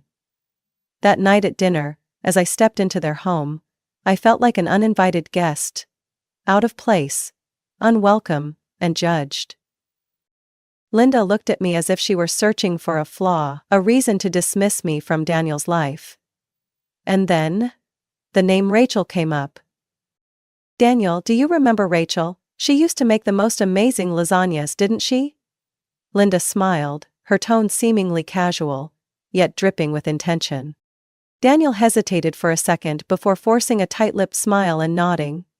Meanwhile, I sat there, still holding my fork and knife, unsure of what to do next. Rachel, the perfect ex-girlfriend in my mother-in-law's eyes. The one who, according to Linda, was gentle, graceful, talented and, most importantly, a perfect fit for this family. I could see the discomfort in Daniel's expression, but he didn't want to start an argument with his mother. I took a deep breath, forcing a smile. Rachel must be a great cook. Linda turned to me, her lips curling into a slow smile, but there was no warmth in it. Oh, she was. She was great at many things, Emma. I understood then. This wasn't just a casual remark. It was a reminder that I was not Rachel, that I would never measure up to the ideal woman she had envisioned for her son. From that moment on, I knew that marrying Daniel meant more than just building a life with him. It meant fighting for my place in it. And the scariest part? I had no idea how far Linda would go to push me out. At first, I thought I could endure Linda's coldness. That if I was patient enough, she would eventually accept me. I was wrong. Very wrong. Because Linda didn't just dislike me. She wanted me gone. I have severe food allergies, something that has never been a secret. I grew up experiencing life-threatening reactions from even the smallest traces of peanuts or soy. A single mistake could send me straight to the emergency room. And Linda knew that. The first time, I wanted to believe it was an accident. One Sunday evening, Daniel and I went over to Linda's for dinner. I still remember the aroma that filled the kitchen. The rich scent of simmering sauce, the warmth of the stove, and Linda carefully slicing meat with an almost eerie focus. Emma, tonight I made creamy mushroom chicken, one of Daniel's favorites. I'm sure you'll love it. She smiled, watching me closely. My stomach clenched. I couldn't eat creamy mushroom soup. It almost always contained soy, one of my most dangerous allergens. Are you sure this sauce doesn't have soy? I asked, keeping my voice calm. Linda shrugged, feigning innocence. I doubt it, it's just canned cream of mushroom soup, what's the issue? Daniel immediately turned to his mother, his face tightening. Mom, canned mushroom soup usually has soy, did you check before cooking? Linda's silence stretched a second too long. Then she sighed, acting as if it had simply slipped her mind. Oh, I didn't notice. Honestly, Emma, you have so many allergies it must be exhausting. She chuckled, as if my life-threatening condition was merely an inconvenience. Daniel pushed his chair back abruptly, standing up, his eyes sharp. Mom, this isn't a joke. If Emma eats this, she could go into anaphylactic shock. Linda placed a hand over her chest, feigning shock. Oh, my. I'm so sorry. I'll be sure to remember next time. I wanted to believe it was just an accident, that she genuinely forgot. But that was only the first time. It was Daniel's birthday, and Linda decided to host a cozy family dinner to celebrate. I hadn't wanted to go, but Daniel assured me it was just a simple gathering. I should have trusted my instincts. That evening the table was filled with delicious dishes, a beautifully arranged feast. As I reached for some sautéed vegetables, Linda's cheerful voice rang out. Emma, you have to try the green beans, I made them just for you. She watched me too intently. A chill ran down my spine. What's in them? I asked cautiously. Oh, just some butter, salt, and… Oh, right, I sprinkled sliced almonds on top for some crunch. I immediately set my fork down. I can't eat almonds, you know that. Linda gasped, placing a hand over her mouth as if she had just realized. Oh dear, I forgot. Goodness, there are just so many things you can't eat, it's hard to keep track. Daniel's gaze darkened as he looked at his mother. Mom, this is happening again. Did you really forget? Linda's face tensed as she crossed her arms defensively. What, do you think I did it on purpose? Emma, do you really think I would ever try to harm you? All eyes turned to me. I didn't know how to respond because, yes, that's exactly what I thought. That night, Daniel started seeing what I had known all along. His mother wasn't just difficult. She was dangerous. After that incident, I noticed Daniel became more tense whenever we visited Linda. He was no longer at ease. He double-checked every meal, questioning her about ingredients. And Linda noticed. She hated it. Daniel, are you really doubting your own mother? She asked, her voice laced with exaggerated hurt. Mom, I just want to make sure Emma is safe. Linda was silent for a moment, then smiled, but the frustration in her eyes was impossible to miss. Well then, you go ahead and protect her. I knew it. She wasn't going to stop. This wasn't about food anymore. This was a war. Linda wanted to prove one thing. I did not belong in her family. I began noticing a shift in Daniel. At first he was my rock, my shield against Linda. But gradually, after each visit, he became quieter. The weight of our conversations growing heavier. Linda didn't have to yell or outright disapprove of me.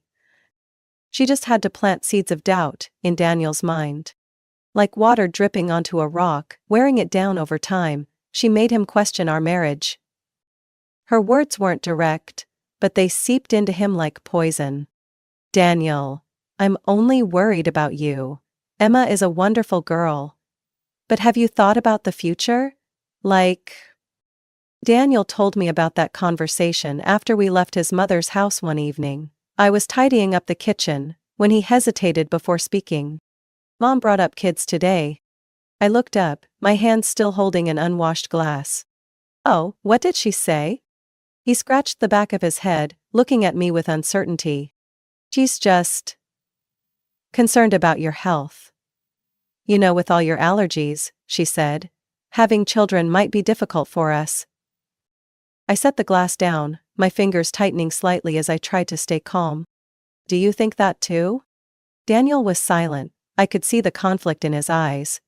I knew he loved me, but Linda's words had taken root in his mind, making him question things he had never doubted before. I just think, is it too risky? I mean, if you get pregnant, you'll have to be extremely careful with your diet, with medications. Mom is just worried that you could be in danger, or that the baby might inherit these allergies. I took a deep breath. Daniel, we talked about this before we got married. We knew there would be challenges, but it's not impossible. Plenty of people with food allergies have perfectly healthy children. He looked at me, something like hesitation flickering in his eyes. I know, but Mom said. I cut him off. There it is again. Mom said. Daniel, do you realize? Every time we're happy, your mother finds a way to plant doubts in your head. He frowned, as if he had never considered it that way before. My voice shook slightly with anger as I continued. First, she said I wasn't good enough because I wasn't Rachel. When you didn't care, she tried to make me sick with food. When that didn't work, she attacked the most important thing to us. Our future. Daniel sighed, rubbing his hands over his face. I'm not saying I agree with her. I feel caught between the two most important people in my life. I looked at him, my heart tightening. Then who do you choose, Daniel? He flinched. What? I'm not asking you to cut your mother out of your life, but I need you to stand by me. If we have children, I need to know that you'll protect our family, that you won't waver every time your mother whispers doubts into your ear. Daniel was silent for a long time. Then he reached out, gripping my hand tightly. I choose you, Emma. I closed my eyes, exhaling in relief. But I knew this battle wasn't over. Linda wouldn't give up that easily. She had seen a crack in our foundation, and she wouldn't stop exploiting it. And the thing that worried me the most? Even though Daniel loved me, he was still so easily influenced by her. If I wasn't careful, Linda would find a way to break us apart. Piece by piece. I found out I was pregnant on a crisp March morning, the first hints of spring sunshine filtering through the bathroom window. The 2 red lines on the test made my breath catch, my heart pounding between excitement and apprehension. I had wanted this, but at the same time, I knew this news would change everything, not just for me and Daniel, but for Linda as well. Daniel wrapped his arms around me when I told him. Emma, I can't believe it. We're going to be parents. Seeing the happiness in his eyes, for a moment, all my worries melted away. But then I remembered Linda. I remembered everything she had done, the doubts she had planted, the subtle manipulations. And I knew this would be a turning point in my war with her. Linda reacted exactly as I expected. Really? You're pregnant? Her eyebrows lifted when we announced it over dinner. Her smile appeared, but it wasn't the excitement of a soon-to-be grandmother. It was the smile of someone who had just found a new weakness to exploit. Oh, Emma, you'll have to be so careful. With your health, pregnancy can be risky. Daniel squeezed my hand under the table. I saw his jaw tighten. Mom, don't say that. Emma and I have already spoken to the doctor and everything is fine. Linda took a slow sip of her wine, her eyes locked onto me. Is that so? But are you sure, Daniel? I just worry about the baby. Emma's allergies might affect your child too. It could be born weak or with issues. A surge of heat rose in my chest. Linda, our child will be healthy. And I will do everything to make sure of that. She gave me a thin smile, a glint of calculation flashing in her eyes. Then I'll throw a celebration party for you and my grandchild. The party took place 2 weeks later, and from the moment I stepped in, I felt uneasy. Linda had prepared an extravagant event, with a beautifully decorated dining table overflowing with food. Family members laughed and chatted, congratulating me and Daniel, but all I felt was tension. Daniel stayed close to me, his eyes constantly tracking his mother. We both knew this party was not just a celebration. Linda placed a gentle yet unsettling hand on my shoulder, her smile almost too soft. Emma, you have to eat a lot, you're eating for 2 now. I nodded slightly but carefully chose the safest foods on the table. As I reached for a piece of bread, Linda suddenly spoke up. Oh, Emma, maybe you shouldn't eat that. I'm not sure if the chef used soybean flour. I froze. She knew. Slowly I placed the bread back down. Linda smiled, but I caught the challenge in her eyes. At the end of the party, Linda presented a stunning cake. "I had this cake specially made to celebrate you, Emma." Applause filled the room. I looked at the cake, then at Linda. Something felt wrong. Linda cut a slice, placed it on a plate, and handed it directly to me. "Just a little bite, dear. For my grandchild." Daniel frowned. I hesitated, but then Mark, Daniel's father, abruptly stood up. He glanced at Linda, then at the cake, his face suddenly pale. "Linda, what did you use to make this cake?" She blinked briefly before regaining her composure. "Just simple recipe. Why, Mark?" Mark didn't answer. He hurried to a nearby trash bin, rummaged through it, and pulled out a small yellow container. I froze. It was a bottle of peanut oil. Mark turned to Linda, his eyes burning with fury. "Did you use peanut oil in this cake?" Silence fell over the room. Linda blinked once, then forced an innocent smile. "Oh, maybe the chef used it and I didn't realize." Daniel snatched the plate from my hands and slammed it onto the table. You knew from the beginning?" Linda was silent for a long moment. Then she lifted her head. No longer pretending. "So what?" Her voice was eerily calm. "None, I'm only doing what's best for you. Emma is a burden. She's weak, sickly, and now she's carrying a child who could end up just like her. Do you really want to deal with that for the rest of your life?" Daniel stared at his mother as if he no longer recognized her. "You almost killed Emma. Just because you don't think she deserves to be with me?" Linda didn't reply. She simply stood there, her eyes cold and emotionless. Mark turned away, his voice heavy with disbelief. "I can't believe this. You're not the woman I married, Linda." The room was filled with shocked whispers. But I couldn't hear anything anymore. I felt Daniel trembling beside me. I knew that from this moment on, everything had changed. Linda had crossed a line she could never return from. The air in the party became suffocating after the truth was exposed. Conversations turned into hushed murmurs, and the weight of what had just happened pressed down on the entire room. But for me, nothing else mattered.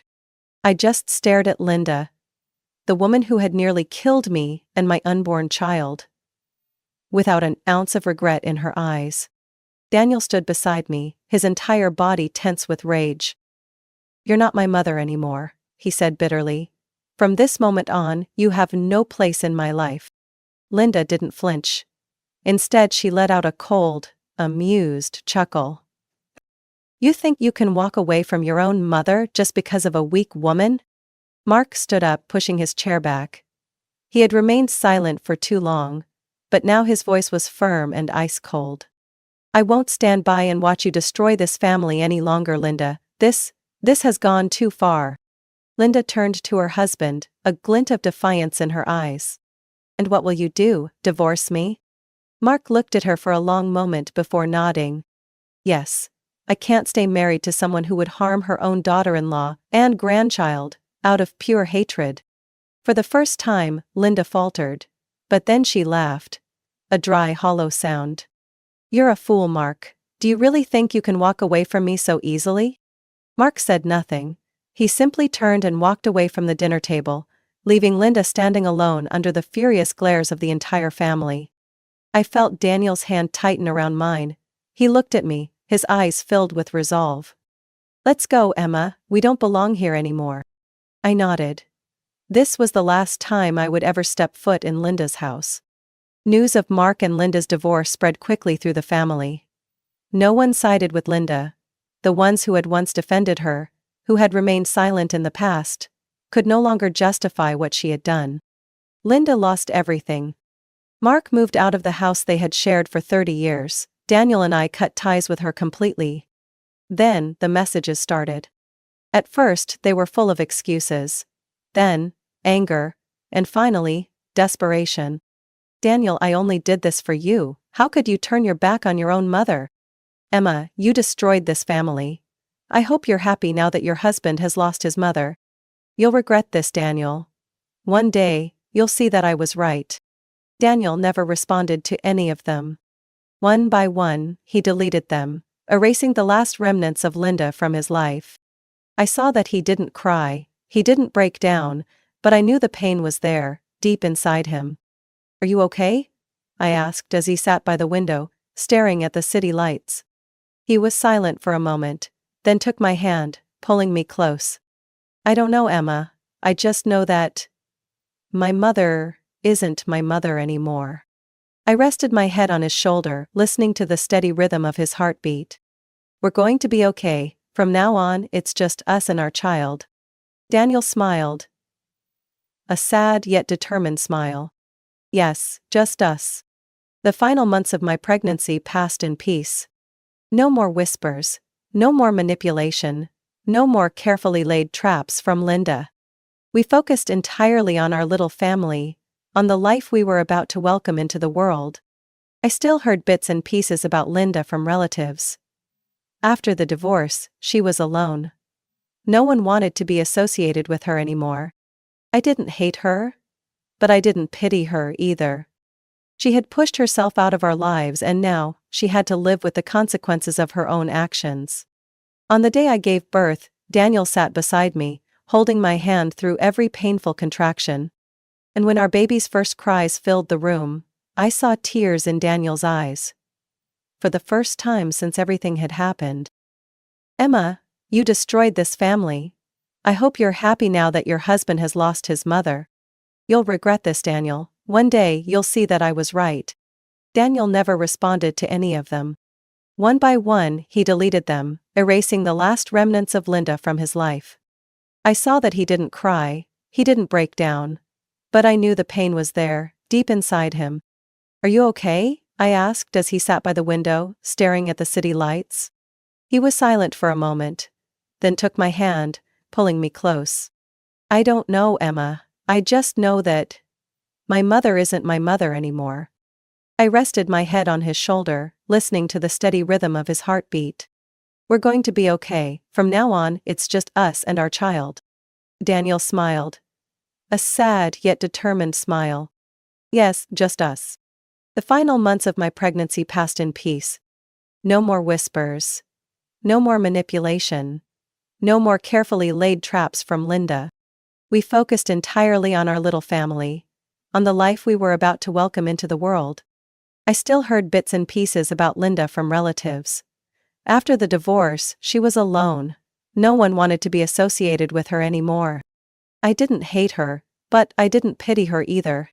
She had pushed herself out of our lives, and now, she had to live with the consequences of her own actions. On the day I gave birth, Daniel sat beside me, holding my hand through every painful contraction. And when our baby's first cries filled the room, I saw tears in Daniel's eyes. For the first time since everything had happened, the doctor placed my tiny baby in my arms. A new life, untouched by the darkness of the past. Daniel gently brushed his fingers against our child's cheek and whispered, "Hey there, little one, we've been waiting for you for so long." I looked at him, then down at our precious baby. We had made it through the storm. Linda was nothing more than a closed chapter, a ghost of the past with no power over us anymore. We were no longer afraid, no longer controlled. All that remained was a fresh start. A real family. Emma's story is a powerful reminder that family isn't always the safe haven we expect it to be. Blood ties do not excuse manipulation or toxicity. Setting boundaries, protecting yourself, and safeguarding those you love, is what truly matters. In real life, many of us encounter toxic relationships where love is weaponized as a tool of control. But like Emma and Daniel, we have the power to choose. We have the right to say enough, and build a new life, free from the chains of the past. What are your thoughts on Emma's story? Have you ever experienced a toxic family dynamic like this? Share your thoughts in the comments. And don't forget to follow the channel for more real and emotional stories about family and life. My name is Natalie Walker. I'm at 38 years old, living with my son Lucas, who just turned 11. 3 years ago, he was a basketball-loving kid who couldn't stay off the playground and dreamed of playing for the Lakers. Now, he does everything from a wheelchair, after a horrific accident my family tried desperately to bury. This morning, while making breakfast, my phone wouldn't stop buzzing. Messages flooded the family group chat. My mother, father, and sister, Veronica, lounging in first-class seats, clinking champagne glasses, hiding behind designer sunglasses, smiling like life was flawless. The caption under the photo read, "Hello, Caribbean. Family together again." I glanced at Lucas. He was adjusting himself in the wheelchair, trying to reach a pair of socks from the lower drawer. The one I'd modified with handles just for him. "Mom, can you help me?" he asked, his tone surprisingly calm. I stepped over, helping him slide each toe in. "Remember, you've got physical therapy after school, okay?" Lucas nodded. "Can we get ice cream after?" he asked. I smiled. "Only if you promise not to whine during your stretches." The phone buzzed again. Same group chat. "Dad. Oceanfront villa, saltwater pool is unreal." Followed by Veronica. "The world's gonna be jealous of our family." I didn't respond. Instead, I opened my laptop and clicked into a folder labeled Evidence, Private. Inside were hundreds of files. Medical bills, crash scene photos, police reports, voice recordings, even deleted texts I'd recovered from an old phone. It had taken me 2 years to piece everything together. At one point, I thought I could forgive. I believed if they couldn't face the truth, the least they could do was help cover Lucas's treatment costs. But they didn't. Not a dime. Not a single hospital visit. Not one apology. Veronica, my younger sister, was the one behind the wheel that night.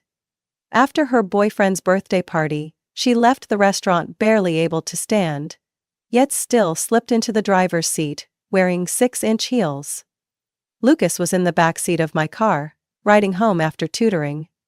Veronica's car came flying through the intersection, drunk and reckless, slamming into the passenger's side where he was rushed into surgery within 27 minutes. 6 hours on the operating table, spinal cord damage. Irreversible. Days later, while I sat slumped outside the ICU, my mother approached and handed me a check. $145,000.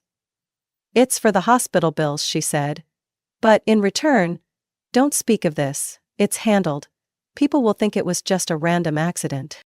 I tore the check in half right in front of her.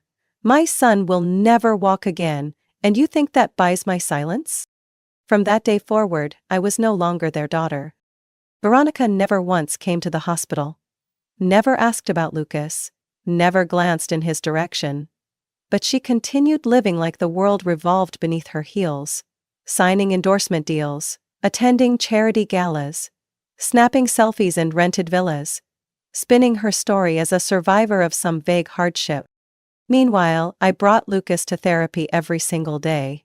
Taught myself how to install muscle stimulators at home, studied legal procedures, and recorded every one of their phone calls. I had stayed silent long enough. Now I had everything. Every word, every message, every piece. I shut the laptop and looked out the window. The sun was rising. Lucas wheeled into the kitchen, beaming. "Mom, I'm planning a new wheelchair trick for the school performance next week." I smiled. "Shine bright, baby. I'm building the stage for you already." That afternoon, I had just returned from Lucas's physical therapy when my phone rang. The name flashing on the screen was one I never thought I'd see again, Veronica. I didn't answer. A minute later, she called again. The third time I picked up, said nothing. "Natalie. It's me." Her voice was hoarse, shaky. "I need your help. I really need you." I sat still, gripping the steering wheel. Lucas was in the backseat, headphones on, playing a game. I switched to speaker, volume low. "What do you need?" I did something stupid. I owe money. To someone you wouldn't understand. They know where I live. They threaten to." "How much?" I cut her off coldly. 10,000. I just need that much to hold them off for a few days. Then I can figure it out. I swear. I looked at the rearview mirror. Lucas was smiling at his iPad. I thought you were in Mexico with Mom and Dad. Silence. 1 second. 2. I lied. I never went. I left Jeremy at the airport. I'm hiding. Hiding? I pressed the word. Why? I was gambling. Not the casual stuff. Someone told me I could win fast on a private table. All I had to do was wire money first. They gave me credit. I lost. A lot. I opened my recording app and started a new file. How much is a lot, Veronica? 150,000, she whispered like she was scared of her own voice. I made a note. Veronica money request call, April 12th. You got that inheritance from Aunt Lori, right? Please, Natalie, just this once. I don't know who else to turn to. I pulled over, waiting at the red light. Let's meet. Can you come to Bennett's Cafe by 5? You'll help me? Just get there first. I'll come later. I hung up. No more words. I arrived at Bennett's Cafe at 5:03. Veronica was already there, slumped in the farthest corner, wearing a baseball cap and oversized sunglasses, looking like a ghost draped in designer brands. I pulled out the chair across from her and set down my Americano. Talk. She removed her glasses, revealing dark circles under her eyes and smeared mascara. Her hand trembled as she gripped her cold latte. They're threatening me. They know about Jeremy. They said they'll hurt him if I don't pay within 24 hours. What's the real amount? She bit her lip. I said 150 earlier. It's actually 300,000. I can't stop. Every time I try to win it back, I lose more. I hit the save button on the recorder. You said you need 10,000 today? Yes. If I don't get it, they'll leak everything. About the accident, too. They dug it all up, Natalie. I can't let this blow up. I leaned forward. Why should I care? Veronica stared at me, part fear, part panic. Because I know you still have everything. The video, the report, the car photos. If you go public, they'll drag you into it too. I straightened my back. No, Veronica, they won't. I didn't flee the scene. I didn't sign a fake report. I didn't accept hush money. And I didn't abandon a child in the ICU for 6 weeks. She pressed her lips tight, silent. I've kept everything. Every clip, every call, every buried invoice. You thought I stayed silent forever. You were wrong. I stood up. You have 24 hours. What does that mean? You'll see. That evening, I called Marcus, the attorney who had helped move my inheritance into a protected trust. I'm ready, Marcus. I need you to prep the civil lawsuit. He didn't ask questions. I've been waiting for your signal. How long has it been? 3 years, long enough to build the perfect storm. I hung up and messaged the private investigator I'd hired 18 months ago. She took the bait. Open the archive. I turned to Lucas, who was watching cartoons. Sweetie, Mommy might be home a little late tomorrow. Miss Lena will make you dinner, okay? Without looking away from the screen, he grinned. Okay, Mom, but don't forget my cookie dough ice cream. I nodded and stepped out onto the balcony. The night breeze slid into my sleeves, cool and steady. I arrived at Marcus's office the next morning. On the table was a sleek black hard drive, sent over by Alex, the private investigator. A label read, Dashcam June 21st, 3 years ago. Nolan's Grill. I verified it, Marcus said as he hit play. Driver's Veronica. Passenger, Jeremy. I folded my hands, palms cold and sweaty despite the AC being set to 68 degrees. The screen lit up with dim parking lot footage. A white Mercedes wobbled into frame, parked crookedly across the lines. The door flung open. Veronica stepped out first, bracing herself against the car to stay upright, then bursting into laughter as she nearly fell. Jeremy followed, steadying her with one hand, swinging the car keys in the other. You're good to drive, babe. he said, his voice clear through the dashcam mic. Show everyone you can still handle the wheel after 3 martinis. Veronica reached for the keys, her eyes bloodshot, giggling. I could fly across this whole city right now? That's enough, I said, standing up firmly. We've got the time, the audio, the witnesses. It's time to move. Marcus nodded, flipping open a thick file. The civil suit will name Veronica for DUI with injury. Jeremy will be listed as an instigator. And your parents, Harold and Marlene Walker, will be included for conspiracy, evidence tampering, and police bribery. I pulled out my phone and tapped into the People folder. Photos showed the front end of the Mercedes crushed in, hidden inside Uncle Edward's garage. The one I happened to spot while picking up Lucas from summer camp. A grainy camera still showed the tow truck arriving at 3 a.m. 48 hours after the crash, plates removed, car wrapped in black tarp. I handed over every file to Marcus. He looked at me for a long moment. Are you sure, Natalie? Once we filed this, the media will swarm. Your family won't just be exposed, they'll be dismantled in front of the country. I thought of the night Lucas spiked a fever, delirious, crying out Veronica's name. I thought of the young nurse who whispered, Veronica Fernandez isn't listed as an approved visitor. I raised my chin. This isn't revenge, it's restoration. Marcus placed his hand firmly on the file. Then we begin. That night, I sat in my car outside an upscale Italian restaurant, waiting for Veronica to leave her charity gala, one she was attending as a brand ambassador.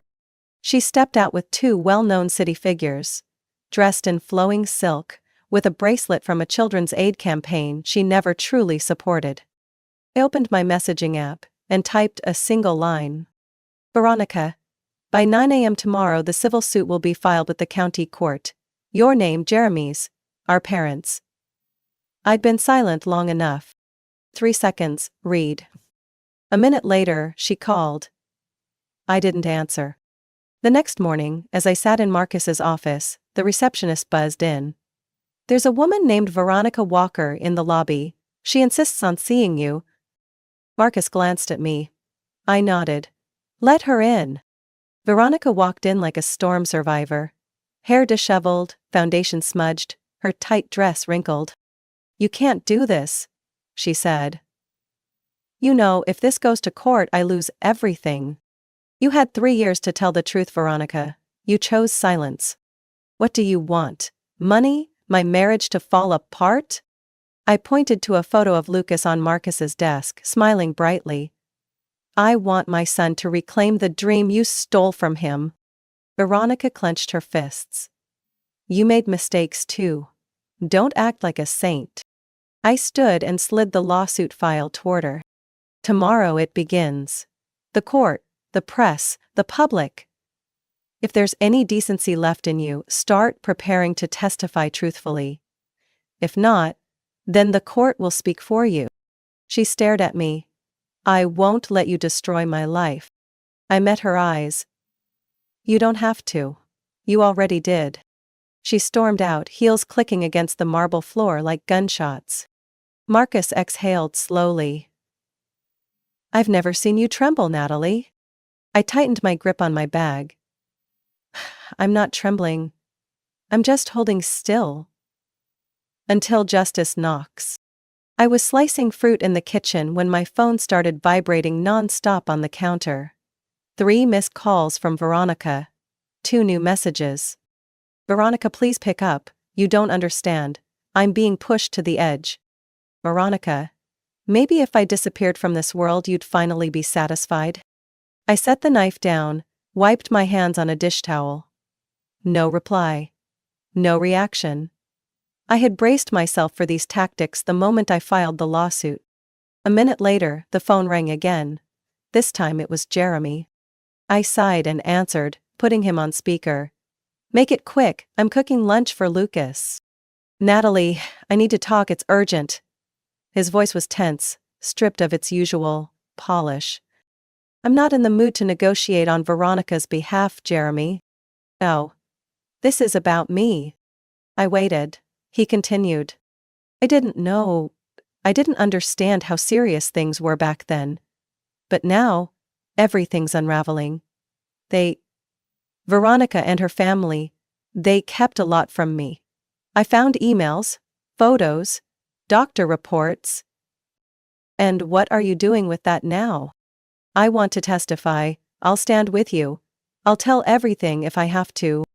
I put the phone down and walked to the window, looking out at the yard where Lucas was playing with a neighbor friend. I hope you mean it. The court doesn't care about remorse, they care about proof. I've got it. I saved GPS data from the night of the crash, even texts from Marlene, her mother, telling me to temporarily delete my driving history. You know what that is, Natalie? That's conspiracy. I pressed my lips together. Good, then send everything to my attorney. If you truly want to make this right, here's your chance. Jeremy exhaled through the line. I'll do it now. That afternoon, Veronica's Instagram posted a blurry photo. A wine glass tipped over on the edge of a bathtub, a few pills scattered nearby, and a caption that read, "I'm sorry if I wasn't good enough to be forgiven." Within 10 minutes, hundreds of comments poured in. Stay strong, queen. Haters gonna hate. You're still the best. Referring to me, feels guilty for pushing such an amazing woman to the edge. I didn't react. I forwarded the post to Marcus. He responded within 3 minutes. Keep archiving. Public manipulation. No response necessary. An hour later, Paige Nash ran a headline. Model Veronica Walker in mental crisis amid family lawsuit? 3 brand deals dropped her the same day. 4 blogs resurfaced an old clip of her drunk at a charity gala, proudly shouting, "I survived that crash. I'm invincible." The image she once used to shield the truth now returned to shred her mask. Piece by piece. By nightfall, my mother called. I picked up and switched to record mode. Natalie, what the hell are you doing? Veronica was just taken to the hospital. She left a goodbye letter. Are you happy now? I kept my voice steady. Which hospital? I'll confirm it. Why would you doubt that? Because you once doubted me. When I ran into the ER holding Lucas, covered in blood. You chose to write a check instead of asking if we were even alive. That's why. Natalie, you're destroying this family. No, Mom. This family destroyed itself the night everyone drove off and left Lucas paralyzed on the sidewalk while a stranger called 911. I hung up mid-scream. Marcus texted. Veronica's legal team requested mediation. I declined. We're right where we need to be. The next morning, Fox 13 aired. Criminal charges could expand if evidence proves the Walker family actively concealed serious crimes. Veronica was discharged only 45 minutes after her hospital check-in, according to an internal source. She was later spotted at a Starbucks near her house, still in her hospital gown, furiously typing on her phone. I received a message from a stranger named Hannah. You don't know me, but my sister was bullied by Veronica in school. Thank you for standing up. Another came from Jeremy. I sent the files to Marcus. I'm ready to testify. And a third, this time from an unknown number. If you keep going, don't blame us when the media learns about your skeletons. I replied, I'm not afraid of light. Only those who live in the dark worry about being exposed. I shut off my phone. Outside, Lucas was trying to stand with his new leg braces. I ran out just as he lost balance. He looked up, forehead damp with sweat but eyes shining bright. Mom, did you see? I stayed up almost 10 seconds this time. I pulled him into my arms. I saw it all. And I'll make sure the whole world sees it too. That afternoon, I wore a black coat, carried a thick file case in one hand, and pushed Lucas's wheelchair with the other as we entered the Walker estate in northern Riverdale. The iron gates creaked open. A sharp contrast to the estate's polished grandeur, the place I once called home, before being pushed out like a stranger. The invitation had come from my mother in a terse text. Family meeting, 7 p.m. please come. No apology. No explanation. As if the last 3 years had never happened. Lucas tightened his grip on my hand as his wheels rolled over the cobblestone path. Are you sure we need to come here, Mom? I bent down and looked at my son, his eyes calmer than any adult I've ever met. Not for them, for you. The living room gleamed under a chandelier's glare. My father stood behind the sofa, hands in his pockets. My mother sat in her favorite armchair, her gaze tired but still armored in pride. Veronica slouched in the center of the couch. Thinner, quiet, mascara streaked under her eyes. Jeremy was nowhere to be seen. No one spoke as I pushed Lucas's wheelchair into the room. Eventually, my father broke the silence. Thank you for coming. We need to resolve this civilly. I set the case down on the coffee table, flipped it open. Neatly arranged were crime scene photos, medical reports, police transcripts, financial statements, and the dashcam drive. I tapped the top of the folder. This is the truth you've spent 3 years burying.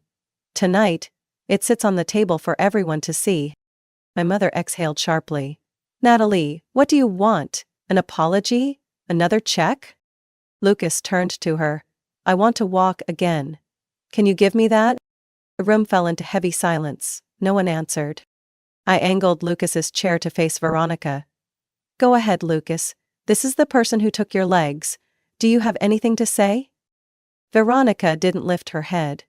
Her lips trembled. Lucas took a deep breath. Do you know what it's like to lie in a hospital for 6 weeks? No visits. No one asking if I was hurting. Just my mom. Bathing me, feeding me, cheering me up every day. You? You went to galas, got featured in magazines, posted yacht photos? I used to be afraid of you. Veronica broke into sobs, burying her face in her hands. I'm sorry. Lucas, I'm really sorry. I was scared. I couldn't face it. Lucas nodded slowly. I forgive you. Not because you deserve it, but because I don't want to carry hate forever. I looked at my son, throat tightening. He just gave something this family had long lost. Mercy. I turned to my parents. I'm not stopping here. The lawsuit against Veronica is filed. Next comes the system that enabled all of this. My father stepped back. What are you saying? I pulled out another folder and slid it toward him. Nolan's Grill served her alcohol while she was clearly intoxicated. The valet handed her the keys anyway. Your law office sent threats to journalists. Chief Evans took a donation from your firm. I'm suing them all. My mother paled. You'd destroy everything we built? No, I said flatly. I'm letting it collapse under the weight of its own corruption. Veronica screamed. You want me in prison? You want me to lose everything? Lucas replied before I could. No one made you leave the scene that night. You chose that. I stood, gathered my files, and turned the wheelchair toward the exit. Behind me, my father called out, voice lower now. Natalie, what about family? I didn't look back. Family doesn't leave a child paralyzed and call it an accident. If you wanted to keep one, you should have protected it from the beginning. We left the estate as the sun dipped behind the trees. Lucas looked up at me. Do you think they'll change? I gripped his hand tightly. They don't have to, we already are.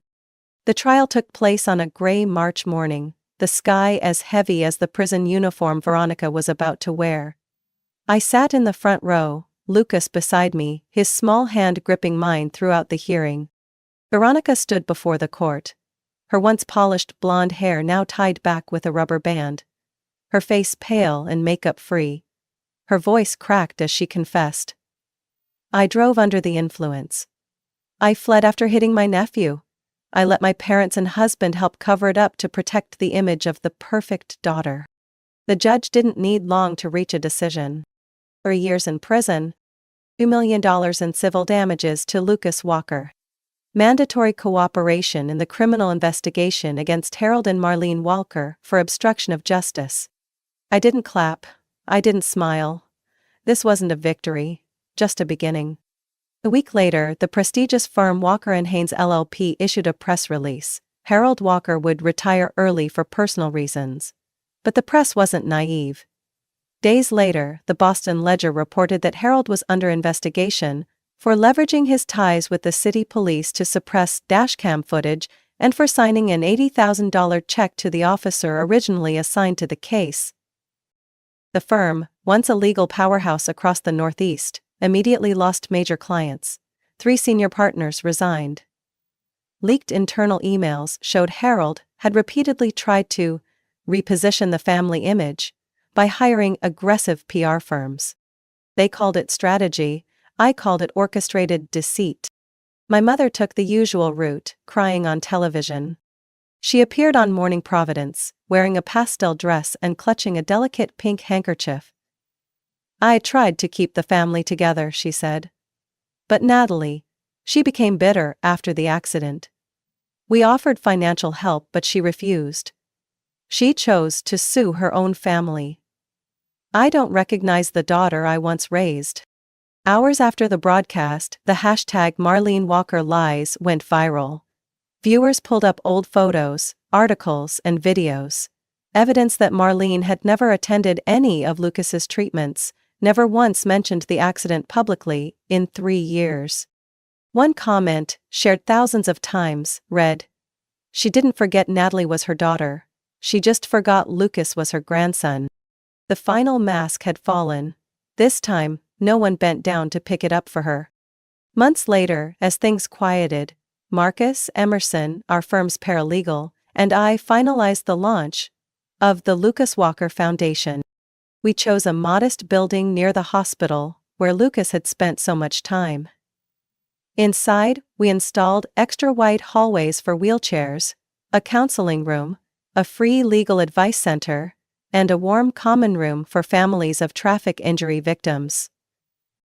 At the opening ceremony, Lucas stood beside me, his leg braces straightening his posture, giving him a slightly uneven but steady stance. "Welcome to a place for those who thought hope had left them," I said into the news cameras. This wasn't built from anger, but from truth. And no check or talk show can silence that. That day, strangers hugged me. A young woman whispered, "You made me believe justice still exists, even when your family walks away." Late that evening, as Lucas and I ate pizza on the sofa, he turned and asked, "Mom, do you think Aunt Veronica will change?" I set the box on the coffee table, pulled a blanket over him. "I don't know, but I know we're living honestly now. She'll have to learn that from scratch." My phone lit up. Jeremy had texted. "Transfer complete. I've signed over all of my assets to the Lucas Foundation. Not to erase the past, but to start over." I replied with one word. Timely. We turned off the lights. In the dark, I listened to Lucas's soft breathing. No ventilators. No blood pressure alerts.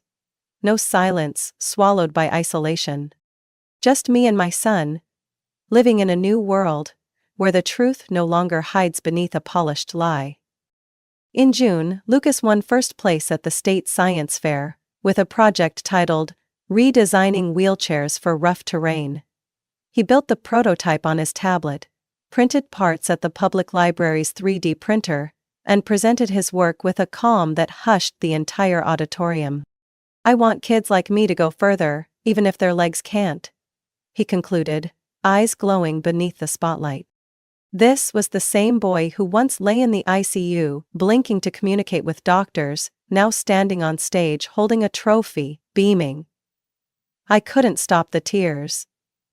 This time, they weren't of grief. They were pride. His talk went viral. A week later, I received a collaboration offer from a nonprofit in Texas.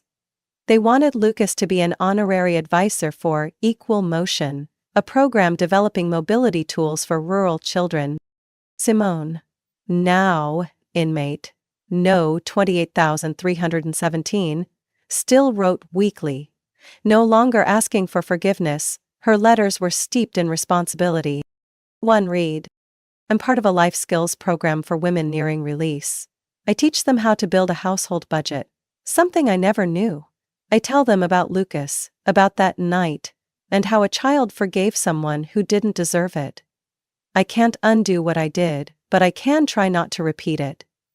If possible, let Lucas know he's in my thoughts. I never replied, but I kept them all. Lucas never asked about her, but I knew he read every word, sometimes carefully folding the letters, sometimes slipping them into the wooden box beside his desk, where he kept things worth remembering but not yet forgiving. One Sunday morning, Jeremy came to the foundation's office with a folder. Inside were the final transfer documents, his lakefront condo, an SUV, and his stake in the marketing firm he once co-owned. He said nothing, just left a handwritten note. No one can change the past, but maybe the future can be built on truth. Signed. Every asset was moved to the Lucas Walker Foundation, not to cover guilt, but to create chances. The Walker family quietly unraveled, as they had always functioned. Without confrontation, without reconciliation. My father vanished from legal conferences, his name removed from industry honors. My mother sold the estate, gave up the antique furniture, and moved to a modest apartment in Maine. We never spoke again. Oddly, I didn't feel a loss. Once, she emailed, "If you ever want to talk, I'm still here." I didn't reply, not out of anger, but because I chose to speak to life now. The kind that doesn't twist the truth. That fall, Lucas and I moved into a new home. A single-story house with a backyard for tomatoes and lavender. Lucas named the apple tree in the yard, Liberty. Because only freedom lets something sweet grow, he said, eyes shining. On move-in night, I made his favorite pasta, played soft jazz, and we rearranged bookshelves, hung photos. One photo went on the wall, Lucas and me at the ribbon-cutting ceremony of the free rehabilitation center funded by the foundation. He wore a white shirt, leg braces straightened beneath his jeans, standing beside two other kids in wheelchairs. 3 children laughing like they'd never known pain. I stared at it for a long time. The lighting was a bit off. Lucas's sleeve slightly wrinkled, a rogue hair crossed my forehead. But I'd never seen anything more real. That night, Lucas sat beside me, holding a TEDx invitation. "They want me to speak, Mom, about the comeback of a boy who lost his legs, but found the world." Sounds cheesy, huh? But I think I'll say yes. I smiled. "As long as you tell the truth." He nodded. "I'll tell everything. The pain. The forgiveness. But I won't skip anything." I squeezed his hand. We lived among the imperfect. Scars, memories, corners that still hurt. But this life, messy and true, was the only place worth beginning again. No more pretending. No more hiding. Only the truth. And the freedom to live in it. Natalie and Lucas's story proves that justice isn't revenge, it's the relentless pursuit of truth and dignity. In real life, many are hurt by those closest to them. But what matters isn't what they did, it's how we choose to respond. Forgiveness doesn't mean forgetting, and silence should never be mistaken for acceptance. Living honestly, setting boundaries, and having the courage to move forward. That's how we heal and build a life worth living. What do you think about Natalie's choices and Lucas's journey? Did they do the right thing?